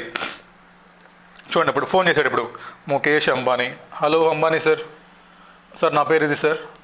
ఓకే, సత్సాయి హోటల్ సార్, నాకు విజయవాడలో నాకు చాలా మంచి పేరు ఉంది సార్. మీరు లాస్ట్ టైం విజయవాడ వచ్చినప్పుడు ఎయిర్పోర్ట్లో మా టిఫిన్ పంపించాను సార్ మీకు. ఓ బాగుంది టిఫిన్. ఓకే, ఏం చేద్దాం అయితే ఇప్పుడు? అంబానీ ఏమంటున్నాడు ఇప్పుడు? సార్ ఇప్పుడు ఏం చేద్దాం అంటే ఏమంటున్నాడు? సార్ నా దగ్గర ఒక 5 lakhs డబ్బులు ఉన్నాయి sir, I want to buy Reliance company shares. కొనుక్కో మార్కెట్లో వెళ్ళి. అలా కాదు సార్, ఇప్పుడు అందరికీ 10% ఇంట్రెస్ట్, అందరికీ మీరు 10% డివిడెండ్ పే చేస్తున్నారు. మరి నాకేమైనా ఎక్కువ ఇస్తారా? నీకెందుకు ఇస్తాను ఎక్కువ? నాకు గుడ్ విల్ ఉంది కదా సార్ మార్కెట్లో, ఐఎమ్ వెరీ ఫేమస్. ఎవడరా నువ్వు ఫేమస్? బీసెంట్ రోడ్లో ఫేమస్ నువ్వు, అంతే కదా. అంబానీ ఏమంటాడు? నువ్వెవడరా? నువ్వు బీసెంట్ రోడ్లో ఫేమస్, నేను ప్రపంచంలో ఫేమస్. నీ గుడ్ విల్ ఎంతరా? ముష్టి గుడ్ విల్ అది. నీ గుడ్ విల్కి ఇన్వెస్ట్మెంట్కి సంబంధం లేదు. నీ గుడ్ విల్ ఉంటే నీ షాప్లో ఇడ్లీ ఎక్కువ అమ్ముడుపోతాయి. నీ గుడ్ విల్ ఉంటే నీ షాప్లో ఇడ్లీలు ఎక్కువ అమ్ముడుపోతాయి, దోశలు ఎక్కువ అమ్ముడుపోతాయి, పూరీలు ఎక్కువ అమ్ముడు పోతాయి, అంతేగాని నీకు నేను డివిడెండ్ సపరేట్గా ఇవ్వను. ఓకే, తిట్టాడు, బూతులు పెట్టేశాడు. అంబానీతో మనకు వద్దని పెట్టేశామమ్మా. పక్క సందులో ఒక బ్యాంక్ ఉందమ్మా, ఒక బ్యాంక్ ఉంది, ఆడికి ఫోన్ చేసాం. మేనేజర్, హలో నేను సార్ సత్సాయి, చెప్పండి సార్ బాగున్నారా, చెప్పండి అంటే, సార్ అగైన్ సేమ్ డైలాగ్ మళ్ళీ, సార్ మన దగ్గర 5 lakhs డబ్బులు ఉన్నాయి sir. Okay, I want to invest in bank sir, FD. చేయండి సార్, ఎంత ఇస్తున్నారు సార్ మామూలుగా? 10% సార్. సార్ మనకేమైనా ఎక్కువ ఇస్తారంటే, సార్ ఇదేమన్నా ఇడ్లీ కొట్లో చట్నీ కదా సార్, ఇది ఎక్కువ వేయడానికి. సార్ ఎవరు ఇన్వెస్ట్ చేసినా సరే 10% సార్. ఓకే, మీకు దీన్ని బట్టి ఏమర్థమైంది సార్? బ్యాలెన్స్ షీట్లో ఉన్నటువంటి నాన్ ట్రేడ్ ఇన్వెస్ట్మెంట్స్ వల్ల నాకు గుడ్విల్ ఒక్క ఇడ్లీ ప్లేట్ కూడా ఎక్కువ అమ్ముడుపోదమ్మా, అంతేనా? సో నాన్ ట్రేడ్ ఇన్వెస్ట్మెంట్స్కి నా గుడ్విల్కి ఏమైనా సంబంధం ఉందా? ఒకవేళ కానీ ముఖేష్ అంబానీ నాకు అందరికీ 10% ఇచ్చి నాకు 15% ఇస్తే, నాన్ ట్రేడ్ ఇన్వెస్ట్మెంట్స్ వల్ల ఏమా నా గుడ్విల్ వల్ల నాకు రిటర్న్ ఎక్కువ వస్తుంది అనుకోవచ్చు. బ్యాంక్ మేనేజర్ నాకు ఫోన్ చేసి, సార్ అందరికీ 10% సార్, మీకు 20% అంటే, ఓకే నా గుడ్విల్ ఎక్కువ ఉంది కాబట్టి నాకు రిటర్న్ ఎక్కువ వస్తుంది, ఇస్తున్నారా? తంతారు ఎడం కాలుతో. అంటే ఏంటి సార్? నాన్ ట్రేడ్ ఇన్వెస్ట్మెంట్స్కి గుడ్విల్కి సంబంధం లేదు. గుడ్విల్ అంటే ఏంటి సార్? బిజినెస్లో సేల్స్కి ఎలాంటి సంబంధం లేదు. మరి వాడికి ఏం పని దాంతో? ఏమో నువ్వు నాన్ ట్రేడ్ ఇన్వెస్ట్మెంట్స్ ఇచ్చినా ఇవ్వకపోయినా there is no any impact on goodwill. So మనం వాడికి అసెట్స్ ఇచ్చేటప్పుడు నాన్ ట్రేడ్ ఇన్వెస్ట్మెంట్స్ని మనం తీసుకోము, అందుకు తీసుకోము. సో మీకు మన ఓల్డ్ బ్యాలెన్స్ షీట్లో ఏమో, ఎవరి ఓల్డ్ అంటే సీనియర్ బిజినెస్ మ్యాన్ బ్యాలెన్స్ షీట్లో మీకు అన్నీ ఇచ్చేస్తామమ్మా, but except non trade investments. ఎందుకు అర్థమైంది ఇప్పుడు మీకు? సార్ నాన్ ట్రేడ్ ఇన్వెస్ట్మెంట్స్కి మన గుడ్విల్కి మన రెప్యుటేషన్కి ఎలాంటి సంబంధం లేదు సార్. అయిపోయిందా? ఏమో అసెట్ సైడ్ మీరు ఇంకా అడిగే ఒక క్వశ్చన్ ఏంటంటే, సార్ అప్పుడప్పుడు ఈ బ్యాలెన్స్ షీట్లో సార్ గుడ్విల్ అని ఒకటి కనిపిస్తుంది సార్, ఇక్కడ గుడ్విల్ అట్ కాస్ట్ అను ఏమో, లేదా గుడ్విల్ అని కనిపిస్తామ్మా. సో ఏమో యాజ్ పర్ రీసెంట్ ఇండేస్ అంటే ఏం చెప్తారంటే, మీరు బట్టి ఏం కొట్టుంటారంటే, in case of self generated goodwill it should not take into account, but in case of purchase goodwill it should take. అంతేనా? సో కంగారు పడమాకండి. ఏమో న్యూ ఇండేస్ ప్రకారము బ్యాలెన్స్ షీట్లో ఓన్లీ పర్చేస్ గుడ్విల్ మాత్రమే కనిపిస్తాం ఇప్పుడు. సో సెల్ఫ్ జనరేటెడ్ గుడ్విల్ అనేది బ్యాలెన్స్ షీట్లో రాదు. సో ఎప్పుడైనా సరే మీకు బ్యాలెన్స్ షీట్లో గుడ్విల్ ఇచ్చాడంటే ఏమో చెప్తాడమ్మా మీకు ఆల్మోస్ట్, బట్ బ్యాలెన్స్ షీట్లో గుడ్విల్ మీకు చెప్తాడు, బట్ మీరు చెప్పండి అమ్మా, ఇది గుడ్విల్ నాది, అవునా? ఈ గుడ్విల్ నాది. అక్కడే కనుక్కుంటున్నాం మనం, గుడ్విలే కనుక్కుంటున్నాం. సో గుడ్విల్ నాది, గుడ్విల్ కనుక్కుంటున్నాను, అది ఇస్తాం వాడికి. గుడ్విలే కనుక్కుంటున్నాం మనం, మరి గుడ్విల్ వాడికి ఇవ్వం కదా. సో కాబట్టి ఏమో క్వశ్చన్లో కానీ మీకు క్వశ్చన్స్ చేసి అర్థమవుతుంది. సో మీకు ఇచ్చిన బ్యాలెన్స్ షీట్లో కానీ, ఓల్డ్ కంపెనీ బ్యాలెన్స్ షీట్లో, సీనియర్ కంపెనీ బ్యాలెన్స్ షీట్లో ఏమన్నా గుడ్విల్ కనిపిస్తే అది మనం వాడికి ఇవ్వము. సో కొన్ని క్వశ్చన్స్లో కానీ గుడ్విల్ కూడా చెప్తాడమ్మాడే, గుడ్విల్ కూడా తీసుకోండి, బికాజ్ ఇది పర్చేస్డ్ గుడ్విల్. అంటే ఏంటమ్మా చెప్పండి? వీడేం చేశాడమ్మా, వేరే షాప్ని కొన్నాడు. చూడండి, వీడు చెప్పనా ఎగ్జాంపుల్ బట్టి లేకుండా, ఇప్పుడు చూడండి, వీడి బ్యాలెన్స్ షీట్లో పర్చేస్ గుడ్విల్ మీనింగ్ ఏంటి? వీడు ఏం చేశాడు? ప్రీవియస్గా వేరే హోటల్ని ఎక్వైర్ చేశాడు. వీడు ఈ హోటల్ని ఎక్వైర్ చేయడం వల్ల, ఈ హోటల్స్ ఎక్వైర్ చేసినప్పుడు ఏంటమ్మది sir? Purchase consideration minus net assets acquired. So goodwill వచ్చేసింది వీడికి. ఇది కొన్నాడు కదా, మరి ఈ హోటల్ని కూడా ఎక్వైర్ చేయడం వల్ల వీడి కస్టమర్స్ పెరిగారు. అర్థమవుతుందా? వీడు ఈ హోటల్ని కూడా ఎక్వైర్ చేయటం వల్ల వీడి కస్టమర్స్ పెరిగారు. మరి వీడికి ఎక్స్ట్రా కదా ఇది. సో ఎప్పుడైతే నువ్వు పర్చేస్ చేయటం వల్ల నీ కస్టమర్స్ పెరిగారో, మరి సేమ్ గుడ్విల్ వాడికి ఇవ్వాలిగా, మరి ఇవ్వాలి కదా. ఎందుకని? Must be equal. ఇది నీ గుడ్విల్ కాదు, ఎవరిది? ఈ పక్కన hotel goodwill. You acquired this hotel. ఏమో ఫర్ ఎగ్జాంపుల్ పక్కన ఏదో పానీపూరి బండలు అదే నూడిల్స్ ఉన్నాయి, వీడు ఏం చేశాడు? దీన్ని ఎక్వైర్ చేసేసాడు. దీన్ని ఎక్వైర్ చేయడం వల్ల ఏమో ఈ షాప్కి వచ్చే కస్టమర్స్ ఎక్కడికి వస్తున్నారు? ఇప్పుడు మన షాప్కి వస్తున్నారు. మన షాప్కి అంటే ఏంటి సార్? ఈ గుడ్విల్ వల్ల కూడా ఐఎమ్ మేకింగ్ సమ్ ప్రాఫిట్స్. మరి ఈ గుడ్విల్ వల్ల నీకు ఎక్స్ట్రా ప్రాఫిట్స్ వస్తున్నప్పుడు పర్చేస్ గుడ్విల్ని అది కూడా వాడికి ఇవ్వాలి కదా. Yes sir, in case of purchase goodwill అయితే ఆ గుడ్విల్ కూడా వాడికి ఇస్తాం సార్. క్వశ్చన్లో చెప్తాడు, కంగారు పడమాకండి. పర్చేస్ గుడ్ విల్ అయితే ఎందుకు అర్థమైందా మీకు? అర్థమైందమ్మా? ఎందుకని చెప్పండి సార్. ఈ గుడ్ విల్ వల్ల కూడా ఎలాగైతే గ్రైండర్తో నాకు ప్రాఫిట్ వస్తుందో, ఎలాగైతే మిక్సీతో ప్రాఫిట్ వస్తుందో, అలాగే సార్ ఈ గుడ్ విల్ ఎవరిది? ఈ షాప్ కొన్నాను నేను. సత్సా ఏం చేశాడమ్మా? వేరే షాప్ కొన్నాడు. ఆ షాప్ కొనటం వల్ల ఐఎమ్ మేకింగ్ సమ్ ప్రాఫిట్స్. అంటే ఏంటి సార్? పర్చేస్ గుడ్ విల్ అయితే దాన్ని వాడికి ఇవ్వాలి సార్, ఎందుకంటే ఈక్వల్ చేస్తున్నాం మనం. మరి ఈ గుడ్ విల్ నాది కాదుగా, ఇది నా సెల్ఫ్ జనరేట్ కాదు, ఇది నాది కాదు, కొన్నాను వేరే వాళ్ళ దగ్గర. ఎలాగైతే మిక్సీ కొన్నానో, ఎలాగైతే గ్రైండర్ కొన్నానో, ఎలాగైతే వేరే పెద్ద రిఫ్రిజిరేటర్ కొన్నానో, అలాగే నేను ఈ గుడ్డులు కొనుక్కున్నాను సార్. మరి కొన్నప్పుడు ఏం చేయాలి దీన్ని? This is also like normal asset. దీన్ని కూడా తీసి వాడికి ఇవ్వండి. అర్థమైంది ఇప్పుడు సార్? బ్యాలెన్స్ షీట్లో ఎసెట్స్ క్లారిటీ వచ్చిందా? సో ఆల్ ఎసెట్స్ అనేవి సార్ మనం బుక్ వాల్యూస్ తీసుకోకూడదు సార్. ఎందుకని సార్? బిజినెస్ పెట్టి 3 ఏళ్ళు అవుతుంది. అదే బిజినెస్ ఇవాళ ట్రై చేస్తున్నాం మనం, డమ్మీ కాంపిటేటర్ క్రియేట్ చేస్తున్నాం. ఎవడుండు మార్కెట్లో ఎవడుండు మనం క్రియేట్ చేస్తాం. ఎందుకని? To find out good will. మరి డమ్మీ కాంపిటేటరు ఈరోజు సేమ్ మిక్సర్ కొనాలంటే, గ్రైండర్ కొనాలంటే, డేటాస్ అంటే, స్టాక్ అంటే ఏంటమ్మా సార్? ప్రైసెస్ పెరిగిపోయింది సార్. కొన్ని తగ్గి ఉండొచ్చు, కొన్ని పెరిగి ఉండొచ్చు. సో ఈరోజు మార్కెట్లో ఉన్నటువంటి రేట్స్ తీసుకుంటాం. ఏదైనా అప్రిషియేషన్ అవ్వచ్చు, డిప్రిసియేషన్. ఏమా దేర్ ఆర్ 2 స్పెషల్ ఐటమ్స్. ఏంటమ్మా అవి sir? 2 special. One is non trade investments. Always తీసుకుంటామా? అసలు మీకేమైనా సంబంధం నాన్ ట్రేడింగ్కి మన గుడ్ విల్కి? మనకేమైనా ఎక్కువ రేట్ ఆఫ్ ఇంట్రెస్ట్ ఇస్తాడా, లేదా డివిడెండ్ ఇస్తాడా? No sir. సో సంబంధం లేనప్పుడు ఎందుకు ఇస్తాను చెప్పిన వాడికి? ఇది నా పర్సనల్ అసెట్, ఇది నా సేవింగ్స్, ఇది. నెక్స్ట్ అమ్మా గుడ్ విల్. ఏమో గుడ్ విల్ చూసారు కమ్మా. In case of purchase goodwill అంటే ఏంటి సార్? పర్చేస్ గుడ్ విల్ అంటే that is like some asset purchase outside. Mixie బయట నుంచి కొన్నావు, అలాగే you purchased goodwill from other company. ఈ షాప్ నుంచి కొన్నావు, అడిగి ఇవ్వాలి మరి పాపం. అదే నువ్వు సెల్ఫ్ జనరేట్ అయితే నో అది ఇవ్వం, దానికి వాల్యూ లేదు. అర్థమవుతుందా? అదమ్మా సార్. బ్యాలెన్స్ షీట్లో కొన్నిసార్లు మనకి కొన్ని ఫిట్టిషియస్ అసెట్స్ ఉంటాయి. ఏంటమ్మది? ఏమో premium expenses return of, discount and issue of debentures. ఏంటవి? Dummy assets. వాటి వల్ల ఉపయోగం ఉండదు. సో ఎప్పుడైనా సరే only real assets will take అమ్మా. All fixed assets and current assets తీసుకుంటాం. ఓకేనా? At revalued amounts. మా కరెంట్ అసెట్స్ కూడా రీవాల్యుయేషన్ చేస్తారు, ఫిక్స్డ్ అసెట్స్ కూడా రీవాల్యుయేషన్ చేస్తాం. అయిపోయిందా? అసెట్స్ క్లియరా? ఏం చేస్తాం మనం? గుడ్ విల్ కనుక్కోవడం కోసం నాకు నార్మల్గా ఎంత డబ్బులు సంపాదిస్తూ ఉంటే నాకు నార్మల్ క్యాపిటల్ ఎంప్లాయిడ్ కావాలి. దానికి assets minus outside liabilities కావాలి. అసెట్స్ క్లియరా? Normal assets at revalued amounts. తర్వాత నాన్ ట్రేడ్ ఇన్వెస్ట్మెంట్ తీసుకోము. Goodwill if purchasing from others, అది ఇస్తాం వాడికి. ఎందుకంటే that is also like asset purchase from market కాబట్టి. లయబిలిటీస్కి వద్దామా? ఇక్కడ మీకు అన్నీ తెలిసినవేనమ్మా. మీరు అందరూ భయపడేది ఏంటంటే ఇక్కడ సార్ 2 సార్. ఒకటి preference share capital, 2 accrued dividend on preference share capital. ఏమో చూడండి, మీరు ఒక 3 years బ్యాక్ అమ్మా, అంటే ఇండేస్ రాకముందు, సిఏ ఫైనల్ సిఎంఏ ఫైనల్లో ఇండేస్ అనే కాన్సెప్ట్ రాకముందు, సో అప్పుడు ఏంటంటే మనకి ఫినాన్షియల్ ఇన్స్ట్రుమెంట్స్ విన్నారా మీరు? ఏమో ఫినాన్షియల్ ఇన్స్ట్రుమెంట్స్ అనే కాన్సెప్టు ఇండేస్ రాకముందు, 109 రాకముందు, అంతకుముందు 32, 33 ఉండేవమ్మా, ఏఎస్లు ఉండేవి. సో అక్కడికి ఇక్కడ డిఫరెన్స్ ఏమొచ్చిందంటే మనకి ఇండేస్ రాకముందు ఏమో జనరల్గా లయబిలిటీస్ అంటే అవుట్ సైడ్ లయబిలిటీస్. చూడండమ్మా జాగ్రత్తగా, మనకి ఇండేస్ రాకముందు మా treatment of preference share capital, me most భయపడే టాపిక్ ఇదే. అసలు చాలా ఈజీ అమ్మ ఇది.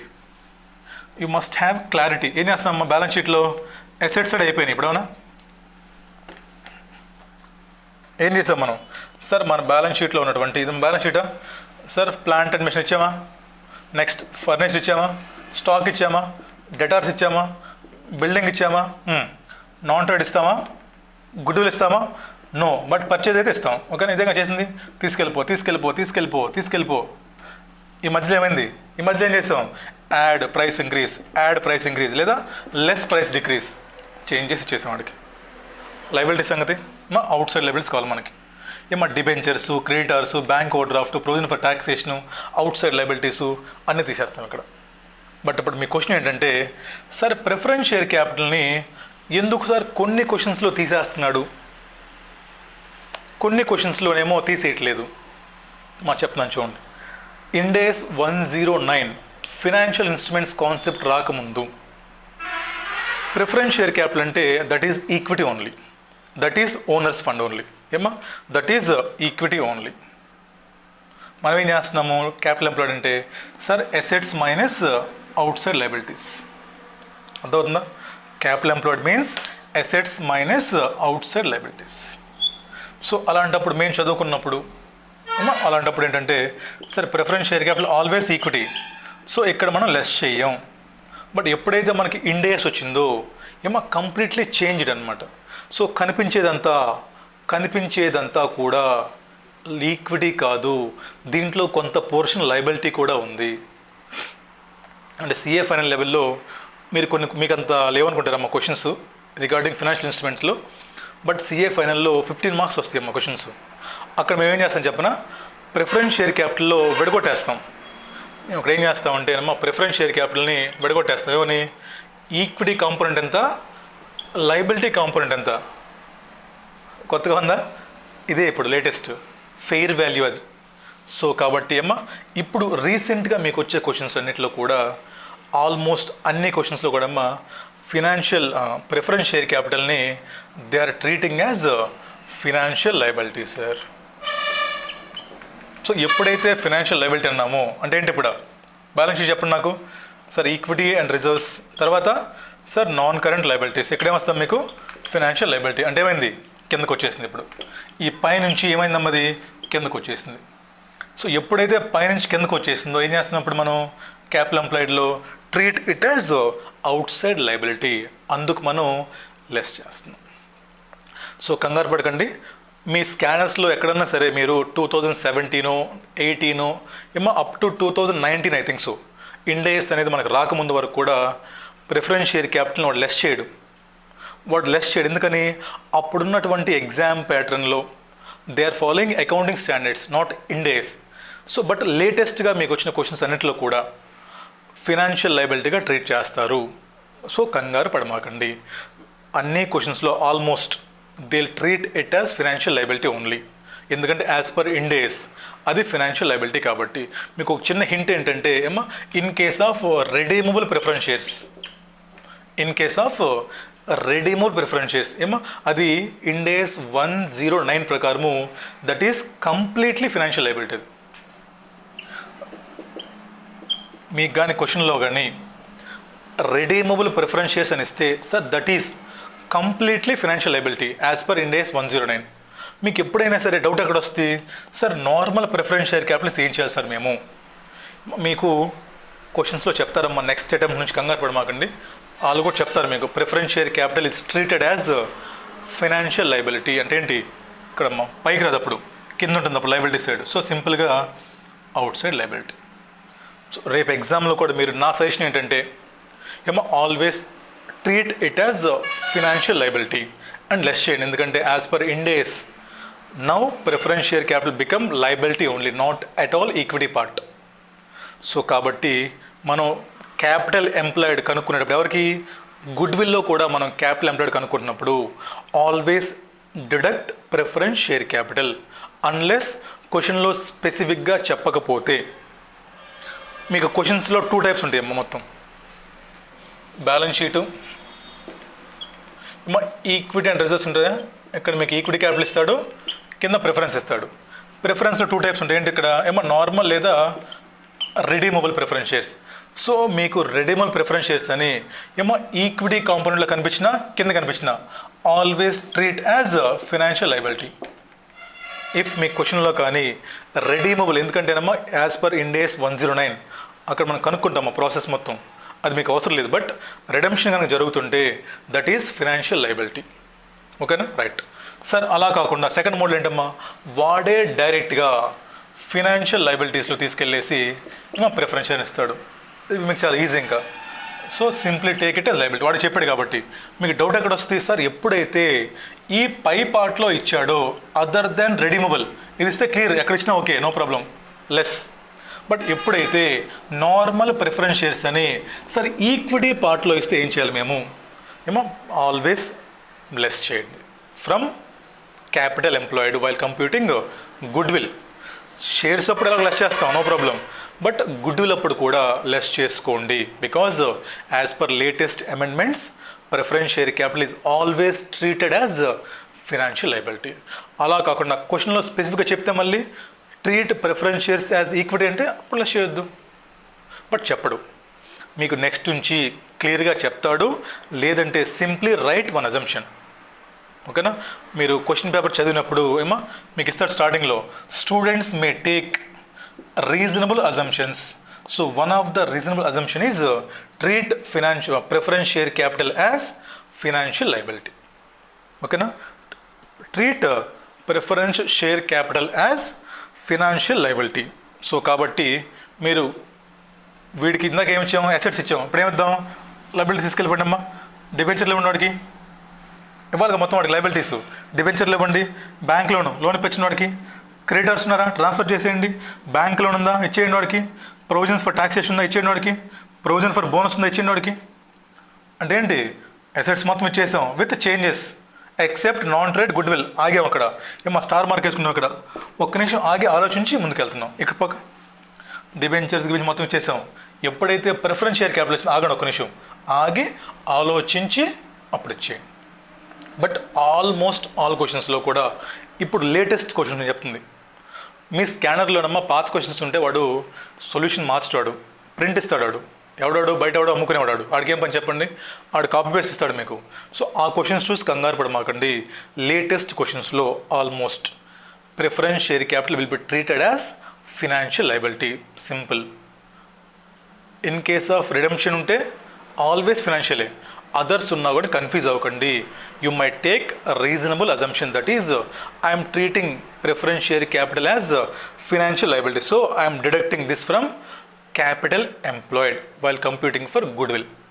అయిపోయిందా? అంతే. సో మీరు ఒకటే కంగారు పడేది. సార్ ఇంకొకటి ఏంటి సార్ ఇక్కడ, సార్ ఇక్కడ నాకు ఎప్పుడన్నా సరే డివిడెంట్ ఏమంటిది అక్రూవ్డ్ డివిడెంట్ లేదా dividend payable on preference shares ఉంటే పరిస్థితి ఏంటి సార్? లయబిలిటీ తీసే అక్కడ. సార్ డివిడెంట్ పేయబుల్ వచ్చింది ఇక్కడ preference share capital. When preference share capital is out side liability. Debenture చెప్పండి. మీకు క్వశ్చన్ ఏమిచ్చాడు, డిబెంచర్స్ ఇచ్చాడు, కింద ఏమిచ్చాడు డిబెంచర్ ఇంట్రెస్ట్ డ్యూ అని ఇచ్చాడు. ఏం చేస్తాం, 2 లక్షలు చేస్తాంగా. ఎందుకని sir, debenture out side liability అయినప్పుడు ఆవు అవుట్ సైడ్ అయినప్పుడు ఆవు పుట్టిన దూడ కూడా అవుట్ సైడే కదా, అంతే కదా. ఆవు మంద కాదు, మరి దూడ మంద ఎలా అయింది? అలాగే ప్రిఫరెన్స్ షేర్స్ మనోళ్ళు కాదు, అవుట్ సైడర్స్ అయినప్పుడు మరి వాళ్ళ మీద పే చేస్తే లయబిలిటీ ఏంటది, డివిడెంట్ కూడా మంద ఎలా అయింది? అది అవుట్ సైడే, లెస్ చేసేటండు. ఎప్పుడు బ్యాలెన్స్ షీట్లో కానీ మీకు డివిడెంట్ పేయబుల్ అనే లయబిలిటీ కనిపిస్తుంది. ఏంటి సార్, మీరు డ్యూ ఎంట్రీ రాశారు, ఎక్స్పెన్సెస్ టు ఎక్స్పెన్సెస్ పేయబుల్ రాశారు. But expenses to expenses payable రాసాం, బట్ పే చేయాల, లయబిలిటీ ఉంది. ఇప్పుడు పే చేయండి, లెస్ చేయండి. అర్థమవుతుంది? అదమ్మా ప్రిఫరెన్స్ షేర్ క్యాపిటల్ 2 ఉంటాయి మనకి. ఒకటి ప్రిఫరెన్స్ షేర్ క్యాపిటల్, 2 ఏంటి ప్రిఫరెన్స్ షేర్ క్యాపిటల్, అక్రూవ్డ్ డివిడెంట్. ఏం చేసాం సార్, ఆవు మంద కాదు, మరి దూడ మంద కాదు, 2 లెస్ చేసేయండి. ఎప్పుడు వైల్ కంప్యూటింగ్ క్యాపిటల్ ఎంప్లాయిడ్. అర్థమైందా? ఏం చేస్తాం మనం, సార్ నా ప్రాఫిట్ నేను కనుక్కుంటాను, నా ప్రాఫిట్ నేను చెప్తాను నీకు ఎలాగనో, బట్ నాకేం కావాలి, ఇదే రోజు సేమ్ క్యాపిటల్ స్ట్రక్చర్ తోటి, same hotel, same machine, same furniture తోటి ఒక హోటల్ పెడితే వాడు ఎంత సంపాదించగలడు, ఒక డమ్మీ కాంపిటేటర్ క్రియేట్ చేసాం మనమే. రోబో చిట్టీలాగా మనం ఏం చేసాం, సత్యసాయి హోటల్ 2.4 క్రియేట్ చేసాం. వాడికి అన్నీ ఇచ్చాం, ఏం లేదు మన పేరు ఇవ్వాలి వాడికి, అంతే. వాడికి అన్నీ ఇచ్చాం, బట్ మన నేమ్ వాడికి ఇవ్వాల. చూసారు సినిమాల్లో హీరో వెళ్ళేసి మారువేషం తిరుగుతుంటాడు, వాళ్ళ నాన్న పేరు చెప్పుకోకుండా, అలా అన్నమాట ఇది. ఓకేనా? రైట్. సో అలా మనం క్యాపిటల్ ఎంప్లాయిడ్ అలా కనుక్కుంటున్నాం. అంతేగాని ఓపెన్ చేసేసి capital employed is equal to assets minus liabilities, అసెట్స్లో ఏం తీసుకోవాలి ఏం తీసుకోకూడదు, ఎందుకు తీసుకోకూడదు అంటే అలా చదువుకోకండి రా బాబు, ఇలా చదువుకోండి.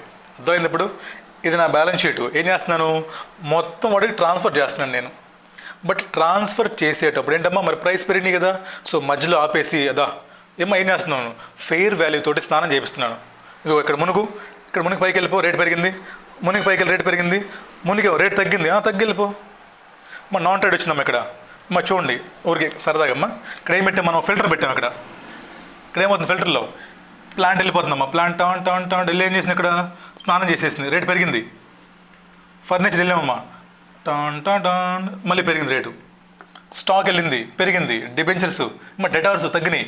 ఇప్పుడు ఏమవుతుంది, ఇక్కడ నుంచి అన్నీ వెళ్ళిపోతుంది. ఇక్కడ నుంచి మనం ఏం చేసాం, మొత్తం పోసేసాం, వెళ్ళిపోతా ఉన్నాయి ఎసెట్స్ మొత్తం. వెళ్తా ఉంటే ఏం వెళ్తున్నాం, ఇక్కడ నుంచి నాన్ ట్రేడ్ ఇన్వెస్ట్మెంట్ వెళ్తుందమ్మా. ఇక్కడ ఏం చేసింది, ఆపేసింది. ఇది పట్టదు, ఇక్కడ పట్టదు. ఎందుకని, ఇది irrelevant asset. So non trade ఏం చేసింది, వెనక్కి వచ్చేసింది, అలిగింది, నన్ను తీసుకోవట్లేదు వాడని మూసుకొని కూర్చొని చెప్పాం. అంతే కదా. నీకు అక్కడ ఇడ్లీకి ఏం సంబంధం, కూర్చో పక్కన నువ్వు. గుడ్ విల్ అమ్మా, గుడ్ విల్ పోతా ఉంది ఇక్కడ నుంచి.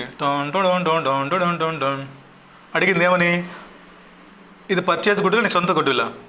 పర్చేజ్ గుడ్ విల్, వెళ్ళిపో, డోర్ ఓపెన్. నా సొంత గుడ్ విల్ అంటే ఏమ్మా, ఇక్కడ తంతే ఇక్కడ పడదాం వచ్చి మళ్ళీ. నీ సొంత గుడ్ విల్ మాకెందుకురా, నీ సెల్ఫ్ క్రియేషన్ మాకొద్దు. పక్క నుంచి కొన్నావా షాపు, చెప్పు గుడ్ విల్. నీ సొంతదా, లేదు. మా సొంత గుడ్ విల్ వెనక్కి వచ్చేసింది, పర్చేజ్ అయితే వెళ్ళిపోయిందమ్మా. బ్యాలెన్స్ షీట్లో ఏం చేసాం మనం, అసెట్స్ అన్నీ ఫిల్టరింగ్ చేసి పంపించాం వాడికి. అరే ఇదిగో అసెట్స్ వాడుకోరు మొత్తం. లయబిలిటీస్ మరి బ్యాంక్ లోన్ కావాలిగా, డిబెంచర్స్ కావాలిగా, మరి క్రెడిటర్స్ కావాలి కదా, మళ్ళీ ఏం చేద్దాం, మళ్ళీ సేమ్ మొత్తం పోసేయండి. ఇవి కూడా సేమ్ వెళ్తా ఉన్నాయి. ఇక్కడ ఏంటి, డోర్ ఓపెన్ అవుతుందమ్మా, క్లీనింగ్. ఇక్కడ క్లీనింగ్, లయబిలిటీస్ మొత్తం క్లీనింగ్. ఇప్పుడు ఏంటి, ప్రిఫరెన్స్ షేర్ క్యాపిటల్ పంపాలి వద్దా ముందు అసలు మన డౌట్ ఏంటి ముందు, అసలు ప్రిఫరెన్స్ షేర్ క్యాపిటల్ని ఏమో ఈ పైపులో వేయాలి వద్దా ముందు, అడిగి ట్రాన్స్ఫర్ చేయాలి వద్దా, ఏం చేద్దాం. ఎందుకని, ప్రిఫరెన్స్ షేర్ క్యాపిటల్ ఇప్పుడు ఏంటమ్మా, ఫినాన్షియల్ లయబిలిటీ. ఏం చేద్దాం, దీన్ని కూడా తీసుకుని పడేయండి, వెళ్ళిపోయింది. ఇక్కడికి వెళ్ళిపోయిందమ్మా ఇది. మీరు ఎప్పుడైనా గమనిస్తే ఫర్ ఎగ్జాంపుల్ అమ్మా, ఒక మదర్ వెళ్ళింది అనుకోండి, మదరు ఆవు ఏం చేస్తాం, అక్కడ దాకా వెళ్ళింది, రోడ్ చివరి దాకా. ఏం చేసింది, అక్కడికి వెళ్ళి వెనక్కి తిరిగి చూస్తుంది. ఎందుకని, వాళ్ళ పిల్ల కోసం. ఎవరు వాళ్ళ పిల్ల, డివిడెంట్ పేయబుల్ లేదా అక్రూడ్ డివిడెంట్. ఏం చేయాలి, దీన్ని కూడా పంపించేయండి, వెళ్ళిపో మీ అమ్మతోటి, ఇద్దరు కలిసి వెళ్ళిపోండి. ఎవరెవరు, preference share capital plus accrued dividend. పంపించే ఇద్దరిని, వెళ్ళిపో. ఈక్విటీ ఇద్దామా, నాది. రిజర్వ్ ఇద్దామా, నాది. అయ్యో ఓన్లీ అవుట్ సైడ్ లయబిలిటీస్. అయిపోయిందమ్మా. ఏం చేశాడు ఇక్కడ, ఓహో ఈ అసెట్స్ ఈ liabilities. So 10 lakhs is capital employed in this business. ఈరోజు బిజినెస్ పెడితే ఎంత ఖర్చు అవుతుందమ్మా, same business, same setup, same business ఇవాళ పెడితే ఎంత అవుతుంది, 10 lakhs అవుతుంది. రైట్. ఇవాళ మార్కెట్లో హోటల్ బిజినెస్ చేస్తే, ఇవాళ మార్కెట్లో హోటల్ వ్యాపారం చేస్తే ఎంత సంపాదిస్తాం, నార్మల్లీ ఎంత చెప్తాడు క్వశ్చన్, ఏమని 10% చెప్పాడు లేదా 15% చెప్పాడు. ఎంత అప్పుడు 10% అనుకుందాం ఫర్ ఎగ్జాంపుల్. సో ఎంత వచ్చింది క్యాపిటల్ ఎంప్లాయిడ్. ఈరోజు ఈ బిజినెస్ పెట్టాలంటే ఎంత అవుతుంది ఖర్చు, మనకి 10 lakhs అవుతుంది. ఈరోజు 10 లక్షలతో వ్యాపారం పెడితే జనరల్గా హోటల్ బిజినెస్లో ఎంత సంపాదిస్తాం అన్న అంటే 10% అని చెప్పారు. పక్కన సీనియర్స్ ఏం చేసినప్పుడు into 10% is equal to 1 lakh. Right.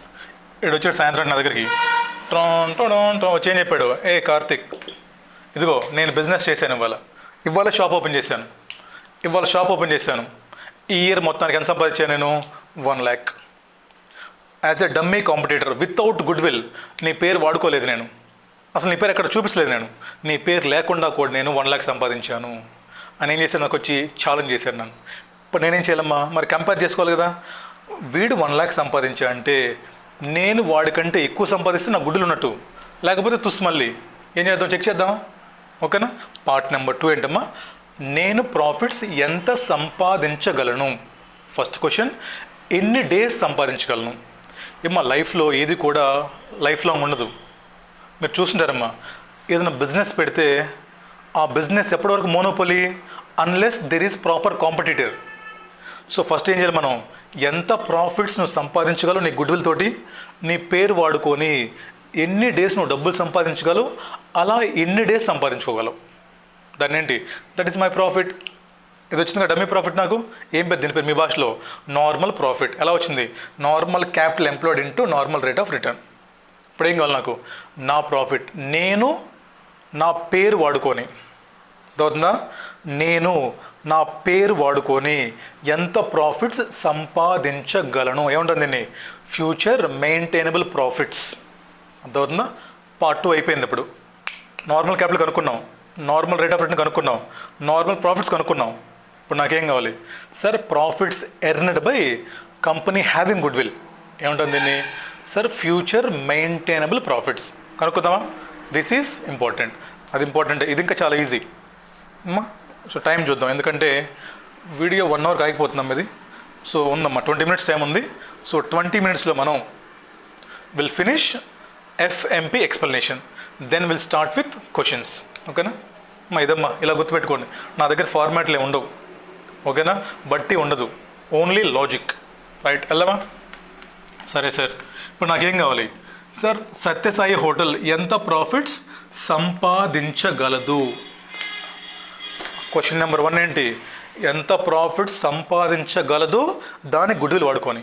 అంతేగాని ఫర్ ఎగ్జాంపుల్ అమ్మా, సత్యసాయి ఉంది. ఓకేనా, సత్యసాయి ఉంది, ఏం చేసింది?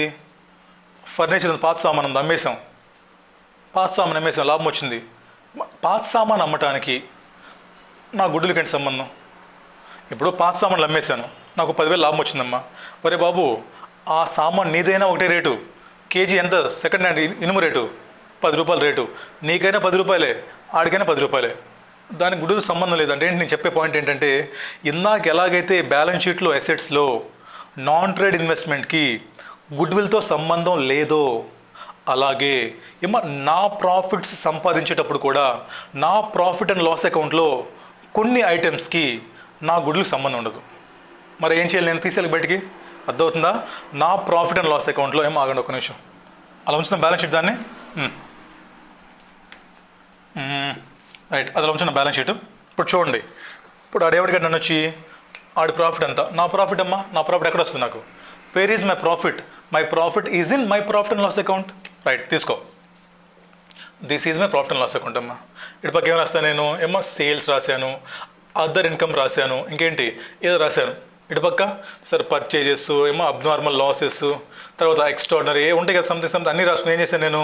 Sir profit before tax minus interest, profit after tax.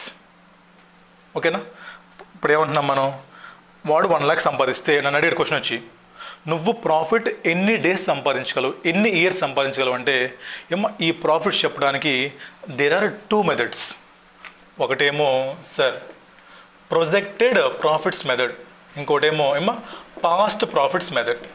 అంటే ప్రొజెక్టెడ్ అంటే నేను ఎస్టిమేట్ చేస్తాను, ఓహో నాకు ఇయర్ సేల్స్ ఎంత ఉంది, నెక్స్ట్ ఇయర్ 105% పెరగచ్చు, నెక్స్ట్ ఇయర్ 10% పెరగచ్చు.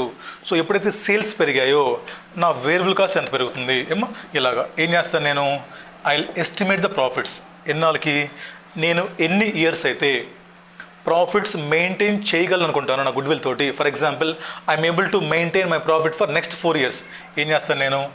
1, 2, 3, 4 వేసుకొని నేను ఎస్టిమేట్ చేస్తాను, ఓహో 10% ఇక్కడ, 10% ఇక్కడ పెరుగుతుంది. So this is average profit I'm able to maintain in future. But ఈ మోడల్ మనకి ఎక్కడ కూడా వాడరమ్మా. ఈ మోడల్ మనకి ఎక్కడ కూడా కనపడదు. ఏంటది? Estimated profits method. సో ఇది ఉంది, బట్ ఇది ఎక్కడ కూడా మనకు వాడరు. సార్ మరి ఎలా సార్ అంటే, ఇదేంటి చెప్పండి? మీ 10th క్లాస్ అయిపోయింది, మీ ఇంటర్మీడియట్ అయిపోయింది, మీరు CMAకి వచ్చారు, అడిగారు మిమ్మల్ని, నీ CMA ఏంటంటే ఏం చెప్పావు నువ్వు? Foundation first attempt, CMA inter first attempt, CMA inter group 2 first attempt, CMA final first attempt, 24 lakhs package. ఏంటిదంతా? ఎస్టిమేషను. అంత వర్కౌట్ అవ్వదు. ఎందుకని? It is depending upon lot of factors. It is depending upon lot of factors. More uncertainty exists in estimation. So కాబట్టి బాబు estimation వద్దు, ఇది cancel, తూచ్. Okay, ఇది తూచ్. Okay, ఇప్పుడు మళ్ళీ ఏమన్నా నేను? మళ్ళీ ఎన్ని పిలిచాను నేను? ఎట్లా మళ్ళీ పిలిచేసి ఏం చెప్పాను నేను? నీ 10th క్లాస్ మార్కులు ఎన్ని, నీ 11th క్లాస్ మార్కులు ఎన్ని, నీ 12thలో మార్కులు ఎన్ని, నీ CMA ఫౌండేషన్లో మార్కులు ఎన్ని? ఊరినే మార్క్స్ ఏంటిది? Past data. పాస్ట్ డేటాని బట్టి ఎస్టిమేట్ చేయొచ్చు కదా. ఓకే, వీడు అలా చదువుతున్నా అంటే ఒక ఎస్టిమేషన్ రావచ్చు నేను. అంటే ఏంటమ్మా? సో పాస్ట్ ప్రాఫిట్స్ని తీసుకొని వీటన్నిటి ఒక యావరేజ్ తీసుకుంటే, ఎందుకు యావరేజ్ చేస్తా చెప్పండి? వై యావరేజ్ అమ్మా? Why average? ఇప్పుడు నా ఎగ్జాంపుల్ చెప్తాను చూడండి మీకు. 10th క్లాస్లో నేను జస్ట్ పాస్ అమ్మా, సమ్ 320 అని వచ్చింది, గుర్తులేదు నాకు. ఇంటర్మీడియట్లో నేను ఫస్ట్ ఇయర్లో ఫెయిల్. నేను ఐఎమ్ బైపీసీ స్టూడెంట్ అమ్మా. సో బైపీసీ స్టూడెంట్ నేను, ఫెయిల్ నేను ఇంటర్మీడియట్లో 2 years. ఫిజిక్స్ ఫెయిల్ నేను. ఇక్కడ నాకు ఎన్ని ఎగ్జాక్ట్లీ 520 అమ్మ, 2 years కలిపి 1000కి నాకు ఐ గౌట్ సమ్ 520 అమ్మ. Just pass. మనం ఫెయిల్ అయ్యి సప్లిమెంటరీలో పాస్ అయ్యాం మనం. బట్ CA ఫైనల్కి వస్తే మనకు అన్నీ 80+ అమ్మ. ఇప్పుడు చెప్పండి, ఓన్లీ CA ఫైనల్ మార్క్స్ చూస్తే నేను సూపర్ ర్యాంకరు, ఓన్లీ 10th మార్కులు చూస్తే వేస్టెడ్, యావరేజ్. ఇంటర్ చూస్తే కార్తిక్ వేస్ట్. మరి చూడండి ఇంప్రెషన్ మారిపోతుంది చూడమ్మా. ఇఫ్ యూ చెక్ ఇండివిజువల్లీ, ఇక్కడేమో వేస్ట్ అంటున్నావు నన్ను, ఇక్కడేమో సూపర్ అంటున్నావు. అదే కానీ ఏమో మనం ఏం చేస్తాం అప్పుడు, ఏమో అన్నీ కలిపి యావరేజ్ తీసుకుంటే అప్పుడు ఇంప్రెషన్ అనేది ఈధర్ టూ హై ఉండదు, టూ లో ఉండదు. అప్పుడు ఏంటంటమ్మా, అన్నీ కవర్ అయిపోతాయి. అప్పుడు ఇక్కడ ఎక్కువ మార్కులు వచ్చాయి, ఇక్కడ తగ్గని. So this more marks will cover this లో మార్క్స్. అందుకని ఏం చేస్తాం మనం, సింపుల్గా ప్రాఫిట్స్ అయినా మార్కులు అయినా సరే యావరేజ్ చేస్తాం మనం. అర్థమైనప్పుడు అది ఓకేనా, రైట్. ఇప్పుడు ఏమైందమ్మా, ఇంకా ఈ కంపెనీ నేను వెళ్ళానప్పుడు సత్సాయిని, అరే సత్సాయి చెప్పురా, లాస్ట్ 3 years 4 years అమ్మా క్వశ్చన్లు ఇస్తాడమ్మా, వాడు క్వశ్చన్లు ఇస్తాడు. 3 అవ్వచ్చు 4 అవ్వచ్చు, మోస్ట్లీ 3 వస్తే మనకి అనుకుందాం. ఏం చెప్పాం, అరే బాబు నీ ప్రాఫిట్ అండ్ లాస్ అకౌంట్లో చూడండి, చాలా ఇంపార్టెంట్ అమ్మా, చాలా ఈజీ ఏమ్మా. ఫర్ ఎగ్జాంపుల్ ఇదేంటి, ఇప్పుడు మనకి ఇయర్ ఏంటమ్మా 23, 23, 22, 21. ఈ 3 years యొక్క profit and loss account open చేయి. ఇదిగో ఇది 3 సంవత్సరాలకు 3 అకౌంట్ ఉన్నాయి ఇక్కడ, P&L ఓపెన్ చేయి. ఇక్కడ ఏదైతే నాకు ప్రాఫిట్ బిఫోర్ ట్యాక్స్ కనిపిస్తుందో, ఓకేనా, ఏదైతే ప్రాఫిట్ బిఫోర్ ట్యాక్స్, బట్ క్వశ్చన్లో మనకి మోస్ట్ ఆఫ్ ద టైమ్స్ మీకు they'll give profit after tax, but మనకి దీనికి ట్యాక్స్ యాడ్ చేసేసుకొని should come to profit before tax. ఎందుకు సార్ ప్రాఫిట్ బిఫోర్ ట్యాక్స్ అంటే, మనం ఏం చేస్తున్నామా, ఇదిగోండి ఇక్కడ ఏదైనా రాంగ్ క్రెడిట్ చేసావు, ఇక్కడ రాంగ్గా డెబిట్ చేసావు, ఏం చేస్తాం మనం, ఎయిదర్ దీన్ని రిమూవ్ చేస్తున్నాం, అంతేనా, ఇక్కడ ఐటెం రాసావు నువ్వు, దీన్ని ఏం చేస్తున్నావు, రిమూవ్ చేస్తున్నావు డైరెక్ట్గా. ఇక్కడ డెబిట్ రాసావు, దీన్ని రిమూవ్ చేస్తున్నావు నువ్వు. అంటే ఏంటి సార్, ట్యాక్స్ ఎఫెక్ట్ ముందు రిమూవ్ చేస్తున్నావు, అవునా. ఇక్కడ పీబీటీ ఉందా, దీని ముందు రిమూవ్ చేస్తున్నాను. అంటే ఏంటి సార్, ఈ కింద అన్నీ కూడా బిఫోర్ ట్యాక్స్ ఎఫెక్ట్ రిమూవ్ చేస్తున్నాం మనం. మరి పైన ప్రాఫిట్ ఆఫ్టర్ ట్యాక్స్ తీసుకున్నావు అంటే నువ్వు, అంటే ఏంటమ్మా అప్పుడు నువ్వు కింద ఐటమ్స్ కూడా అప్పుడు ట్యాక్స్ ఎఫెక్ట్ ఇవ్వాలి, తలకాయ నొప్పి. అర్థమవుతుందా ఎందుకు పీబీటీయో, సార్ కింద ఐటమ్స్ కూడా నువ్వు అప్పుడు ఏం చేయాలి, ప్రతి దానికి మైనస్ ట్యాక్స్ సేవింగ్స్ వేయాలి. అలా కాకుండా సింపుల్గా ఏం చేసాం, ప్రాఫిట్ ఏం చేసాం ముందు తీసుకెళ్దాం, ఏమో ఎక్కడి నుంచి ఏం చేద్దాం, కొంచెం ముందుకు వెళ్దాం. అది ఇది ప్రాఫిట్ బిఫోర్ ట్యాక్స్ మనకి అయిపోయిందా. This is the logic why we are taking PBT. అంటే సరే ఈ రిమూవ్ చేస్తున్నాం మనం, లేదా యాడ్ చేస్తున్నాం, ఏమో ఒకటి యాడ్ చేస్తున్నాం, లెస్ చేస్తున్నాం. ఎక్కడి నుంచి అవన్నీ, ఇది ఇక్కడ నుంచి ఇక్కడ నీకు ట్యాక్స్ లేదు కదా, ట్యాక్స్ ఎఫెక్ట్ లేదు కదా. సో కాబట్టి దాని గురించి మనం ట్యాక్స్ ఎఫెక్ట్ ఉండకూడదు కాబట్టి we are taking it profit before tax. First point అర్థమైందమ్మా లాజిక్, రైట్. ఇప్పుడు ఏం చేయం మనం, ఏం చేస్తామంటే సార్ ఇక్కడ మనకి ఒక 4 types ఆఫ్ ఐటమ్స్ ఉంటాయి. ఏంటంటే ఐటమ్స్ బట్టి కొట్టమాకండమ్మా. సార్ ఈ ఐటమ్స్కి నా గుడ్ విల్కి ఎలాంటి సంబంధం లేదు, ఒక టైప్. మనకి ఇక్కడ 2 types ఉంటాయమ్మా, చెప్తాను చూడండి. సార్ ప్రాఫిట్ అండ్ లాస్ అకౌంట్లో డెబిట్ ఆర్ క్రెడిట్ రాసుకోండి తెలుగులో. ఏమి ఇక్కడ యాడ్ లెస్ చేస్తామంటే సార్ ప్రాఫిట్ అండ్ లాస్ అకౌంట్లో డెబిట్ లేదా క్రెడిట్ చేసిన ఐటమ్స్కి నా గుడ్ విల్కి ఎలాంటి సంబంధం లేదు. సెకండ్ అమ్మా, ప్రాఫిట్ అండ్ లాస్ అకౌంట్లో డెబిట్ ఆర్ క్రెడిట్ చేసిన ఐటమ్స్ ఫ్యూచర్లో మళ్ళీ రిపీట్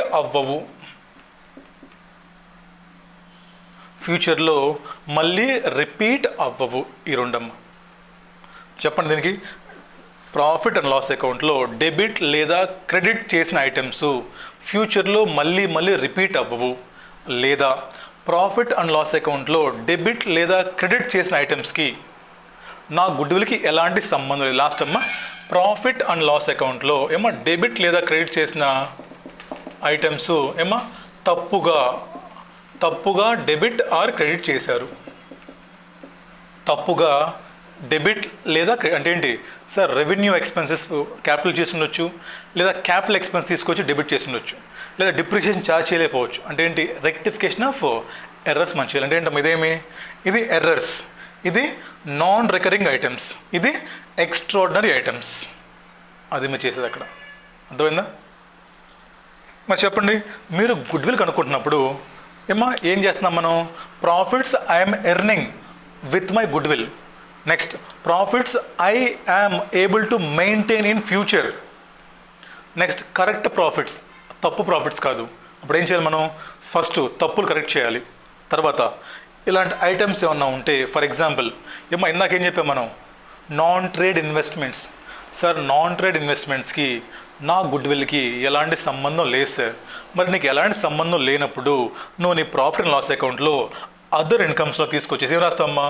ఇన్కమ్ ఫ్రమ్ ఇన్వెస్ట్మెంట్స్ లేదా డివిడెంట్ ఇన్కమ్ రాసావు ఇక్కడ నువ్వు రాసావు తీసుకొచ్చి. మరి ప్రాఫిట్ ఇది తీసుకున్న తర్వాత కదా నువ్వు చెప్తున్న ప్రాఫిట్, ఇది నువ్వు ఇన్కమ్ తీసుకున్న తర్వాతే కదా నువ్వు ప్యాట్ చెప్తుంది. మరి ఈ ఇన్కమ్ తోటి నీ గుడ్ విల్కి ఏంటారు సంబంధం? నువ్వు ఇందాక ఏం చేసావు? సంబంధం లేదని చెప్పేసి నాన్ ట్రేడ్ తీసుకోవాలా. మరి నువ్వు నాన్ ట్రేడ్ ఇన్వెస్ట్మెంట్స్ తీసుకున్నప్పుడు మరి income on non trade investments ఎలా తీసుకుంటావు? తీసుకోకూడదు కదమ్మా. సో అక్కడ ఏం చేస్తాం? ఆల్రెడీ ఇంక్లూడ్ అయింది, దీంట్లో ఆల్రెడీ ప్రాఫిట్లో ఇంక్లూడ్ అయ్యింది కాబట్టి ఏం చేస్తాం మనం? Sir minus interest on non trade investments, interest or dividend. First point క్లియరా? తర్వాత అమ్మా ఇటు వర్క్ చూద్దాం. అమ్మా ఇటు వర్క్ చూద్దాం. ఒకసారి తీసుకుంటారా బుక్? ఇక్కడ రాశాను నేను, ఇంటిగా ఫార్మాట్ ఒకటి రాశాను. రండమ్మా, టేక్ దిస్ ఫార్మాట్. ఇదిగోండి ఫార్మాట్ రాశాను చూడండి. ఇక్కడ ఎంత ఉందమ్మా టైము? ఇంక 16 నిమిషాలు ఉందమ్మా, అయిపోతుందిలే. అంటే వీడియో కట్ అయిపోద్ది లెంత్, అందుకని కంటిన్యూ చేద్దాం. చూడండి అమ్మ ఇక్కడ, సార్ ప్రాఫిట్ ఆఫ్టర్ ట్యాక్స్ తీసుకున్నాము, క్వశ్చన్లో ఇస్తారు, బట్ మనకి ప్రాఫిట్ బిఫోర్ ట్యాక్స్ కావాలి.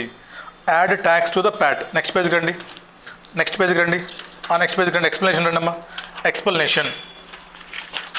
Sir why profit before tax అంటే ఈ ఐటమ్స్ అన్నీ కూడా ప్రాఫిట్ అండ్ లాస్ అకౌంట్లో డెబిట్ లేదా క్రెడిట్ చేసాం.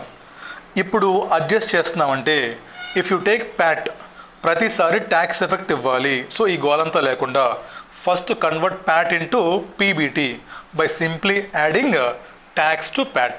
ఫస్ట్ ఏంటమ్మా? Add non recurring items. అంటే ఏంటి నాన్ రికరింగ్ ఐటమ్స్? అంటే ఎక్స్పెన్స్ అవ్వచ్చు, ఇన్కమ్ అవ్వచ్చు. అంటే నాన్ రికరింగ్ అంటే only one time, only one time occur. Lottery తగిలింది మీకు లాటరీ వచ్చింది, రోజు వస్తా లాటరీ మీకు లాటరీ వచ్చిందమ్మా, రోజు లాటరీ వస్తా.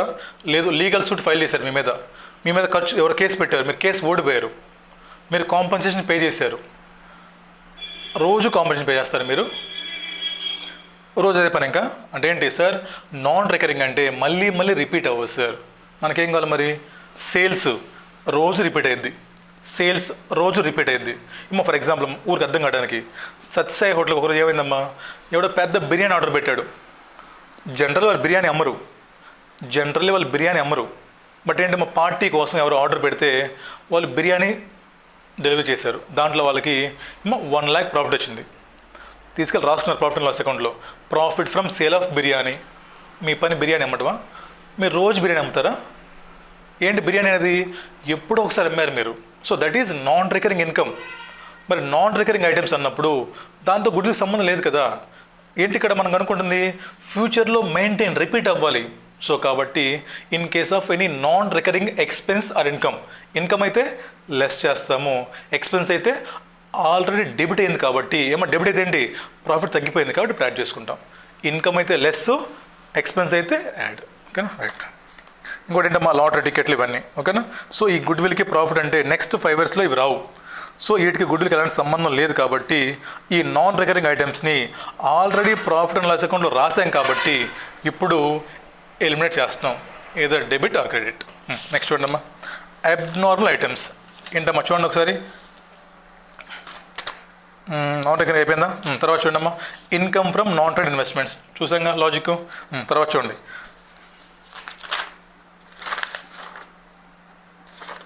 Calculation of average profit.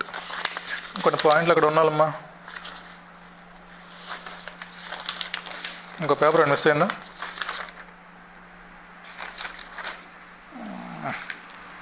ఒక పేపర్ మిస్ అయిందమ్మా ఇక్కడ. ఎక్స్ప్లెనేషన్లో వాడు పేపర్ ఎత్తేసాడమ్మా, వాడు జిరాక్స్ వాడు. అయ్యో, సార్ చూడమ్మా, ఏదో అబ్నార్మల్ ఐటమ్స్ అంటే ఏంటి సార్? అబ్నార్మల్ ఐటమ్స్ అంటే ఫైర్ ఎక్కరైంది ఎక్కడో, ఫైర్ ఎక్కరైంది, లేదా loss on sale of abnormal or extraordinary items.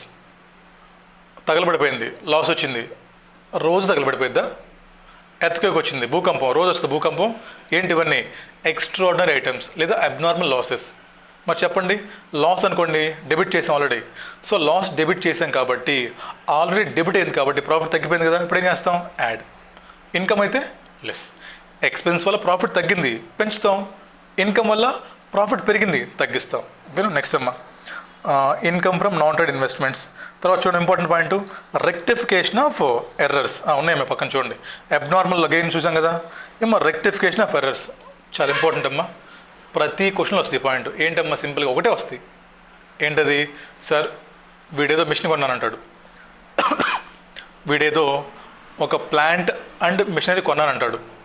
Okay, ఏం చేయాలి ఎంట్రీ చెప్పండి నాకు. మిషన్ కొంటే ఏంటమ్మా entry, sir plant and machine account debit to మా క్యాషియర్ బ్యాంక్ అని రాయాలి. వీడేం చేస్తాడు, తీసుకొచ్చి profit and loss account debit to bank అని రాస్తాడు. ఏం చేశాడు, సార్ తీసుకొచ్చి ప్రాఫిట్ అండ్ లాస్ అకౌంట్లో ఒక అన్నెసరీ డెబిట్ రాశాడు. అంటే ఏమైంది, సార్ ప్రాఫిట్ అండ్ లాస్ అకౌంట్లో ఒక తప్పు డెబిట్ చేయటం వల్ల ఆ ఇయర్ ఏదైతే ఉందో, ఫర్ ఎగ్జాంపుల్ ఇక్కడమ్మా ఈ ఇయర్ ఏదైతే ఉందో ఇక్కడ ఏమైందాం, ప్రాఫిట్ తగ్గింది, ఇప్పుడు ఏం చేస్తాం, యాడ్. అంతేనా. సార్ తీసుకొచ్చి డెబిట్ చేసాం, ప్రాఫిట్ తగ్గింది, యాడ్ బ్యాక్ చేయి, అయిపోయింది. సార్ మరి సబ్సీక్వెంట్గా ఏమైనా ట్రీట్మెంట్ చేయాలంటే మరి చూడండి, అదే కానీ నువ్వు కానీ కరెక్ట్గా చేస్తుంటే ఈ ప్లాంట్ అండ్ మిషన్ ఎక్కడికి వెళ్ళిపోయేదమ్మా, it went to balance sheet. మరి బ్యాలెన్స్ షీట్లో వెళ్ళినప్పుడు దీని మీద డిప్రిషియేషన్ ఎక్కడికి వచ్చేది నీకు, it has to come to profit and loss account. So నువ్వు డే 1 తప్పు చేసావు కాబట్టి నువ్వు బ్యాలెన్స్ షీట్లో ఎసెట్టే క్రియేట్ చేయలేకపోయావు. ఎప్పుడైతే నువ్వు బ్యాలెన్స్ షీట్లో ఎసెట్టే రాయలేదో డిప్రిషియేషన్ మిస్ అయిపోయిందిగా. మరి అవుతుందా, నువ్వు తీసుకొచ్చి ఏం చేస్తావు, ఇక్కడ రాసావు డెబిట్, ఎసెట్ క్రియేట్ అవ్వాలి, ఎసెట్ క్రియేట్ అవ్వాలి, ఆ ఎసెట్ మీద డిప్రిషియేషన్ నాకు కావాలి. బట్ ఏం చేసాం మనం, ఎసెట్ క్రియేట్ చేయలేకపోయాం. సో ఎప్పుడైతే ఎసెట్ నువ్వు క్రియేట్ చేయలేకపోయావో డిప్రిసియేషన్ ఒక item profit and loss account నువ్వు రాయలేకపోయావు. ఎప్పుడైతే నువ్వు ఐటమ్స్ రాయలేకపోయావో నీ ప్రాఫిట్ ఏమైంది, పెరిగింది. ఒక ఐటమ్ మిస్ అయిపోయింది, ఎక్స్పెన్సెస్, ఏమైంది, ప్రాఫిట్ పెరిగి. ఇప్పుడు ఏం చేద్దాం, so depreciation on this item ఏం చేద్దాం, ఇక్కడ నుంచి ఇంకా ఏమో ఇయర్కి యూజువల్గా ఏం చెప్తాడు, WDV మెథడ్లో లెస్ చేయమంటాడు. అర్థమైందా. ఏంటి ఇక్కడ, sir profit and loss account debit ఇది రాసాం, ఇక్కడ డెబిట్ చేయకూడదు, క్రెడిట్ చేయి, రివర్స్ క్రెడిట్ చేసావా.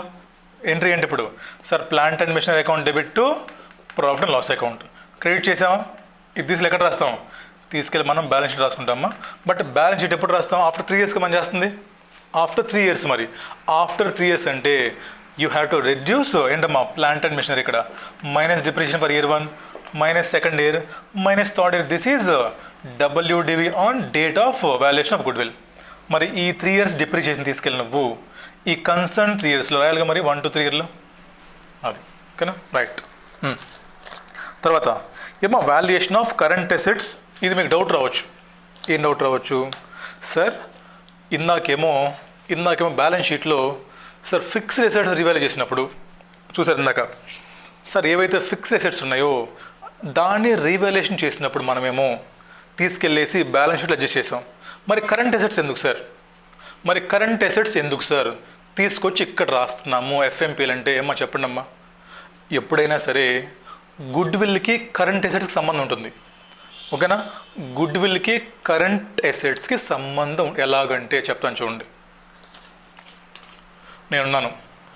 నేను బాగా టీచింగ్ చేశాను అనుకోండి అమ్మా, నేను బాగా టీచ్ చేశాను, నేను మీకు బాగా కాన్సెప్ట్ చెప్పాను, మీరు బాగా ఇంప్రెస్ అయ్యారు. సో ఆటోమేటిక్గా నా క్లాస్ సేల్స్ పెరుగుతాయి, నా క్లాస్ బుక్స్ సేల్స్ పెరుగుతాయి, నా క్లాసెస్లో pen drive Google drive classes sales పెరుగుతాయి. అంటే ఏంటి, అవన్నీ ఏంటి, నాకు స్టాక్. ఎప్పుడైతే నా సేల్స్ పెరిగాయో నా డెటార్స్ పెరుగుతారు.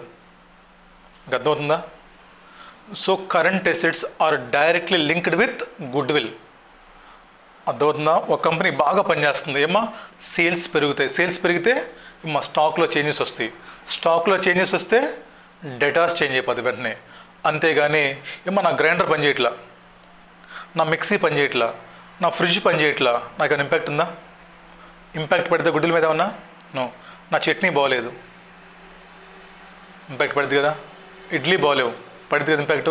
నా టీచింగ్ బాగోలేదు, ఎవడు కొంటా నా క్లాసులు, ఎవడు కొండో, నేనే రికార్డ్ చేసుకొని నేనే చూసుకోవాలి.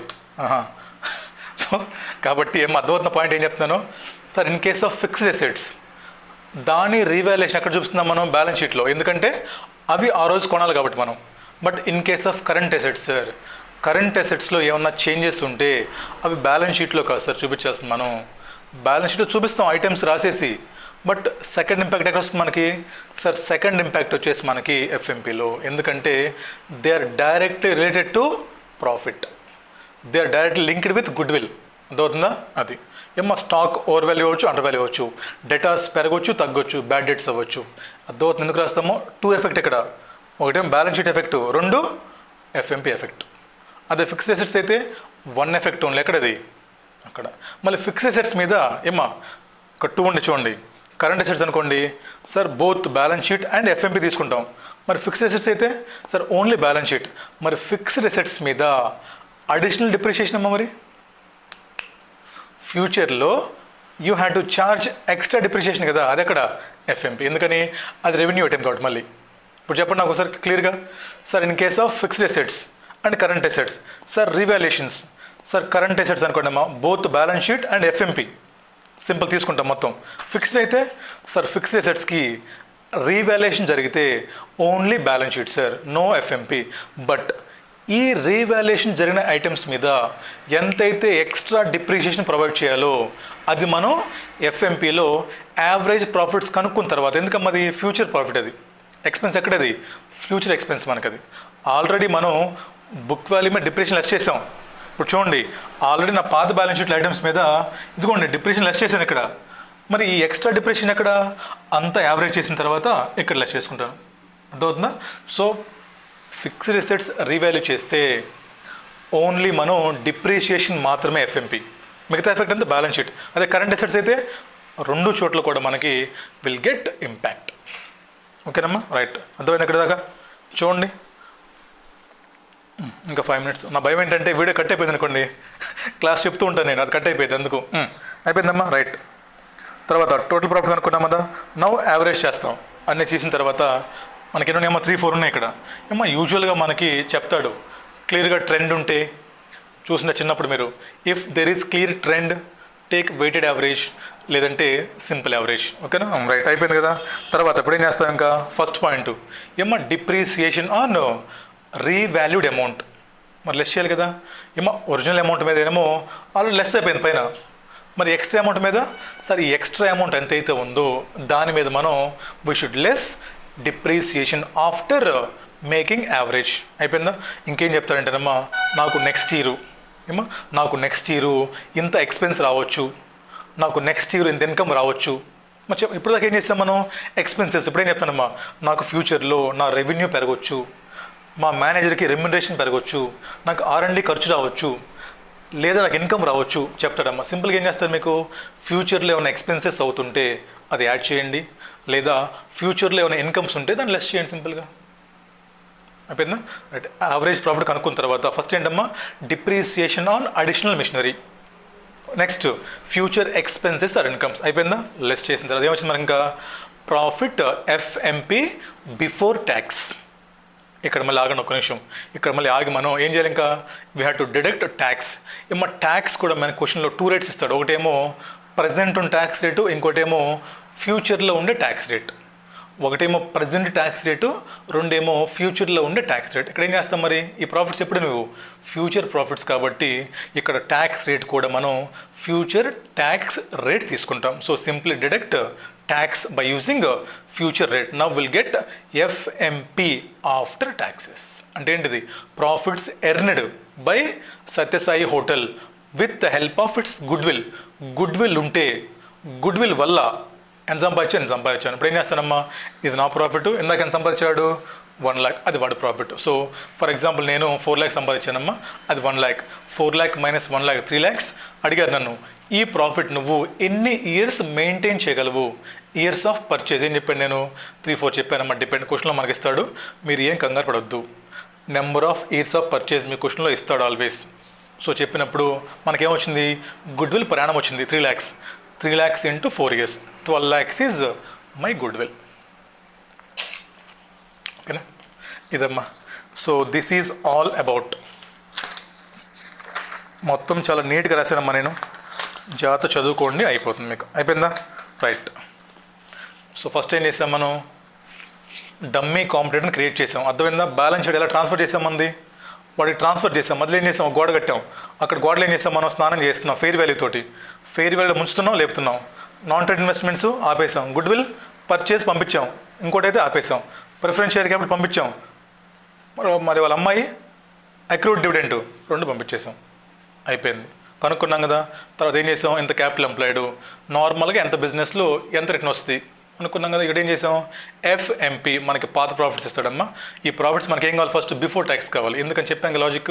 ఇప్పుడు ఏం చేస్తాం, మొత్తం non recurring items, abnormal items, లేదా రెక్టిఫికేషన్ ఆఫ్ ఎర్రర్స్ అవ్వచ్చు. అమ్మా ఇచ్చాను మీకు ఫార్మాట్, నేను ఈ ఫార్మాట్లో ఉన్నట్టు మొత్తం మనం యాడెలర్స్ చేసుకొని తర్వాత income from non trade investment చెప్పాం, సంబంధం లేదు మనకి. తర్వాత valuation of current assets, stock datas అయిపోయిన తర్వాత యావరేజ్ చేసిన తర్వాత మనకేమొస్తాయి, excess depreciation, future incomes or expenses. తర్వాత ఫ్యూచర్ ట్యాక్స్ రేట్ వాడుకొని మనం simply compute profit FMP after tax. So ఈ profit minus normal profit earned by dummy competitor is equal to ఏంటది, is equal to good will. ఆ profit into number of years of purchase, that is equal to good will. మా time అయినట్టుందిగా. Next క్లాస్లో ఏం చేద్దాం మనం, ఇక్కడ చిన్న point ఉందమ్మా క్యాపిటల్ ఎంప్లాయిడ్కి. సో ఇక్కడ క్యాపిటల్ ఎంప్లాయిడ్ మనకి క్లోజింగ్ వచ్చింది కదా.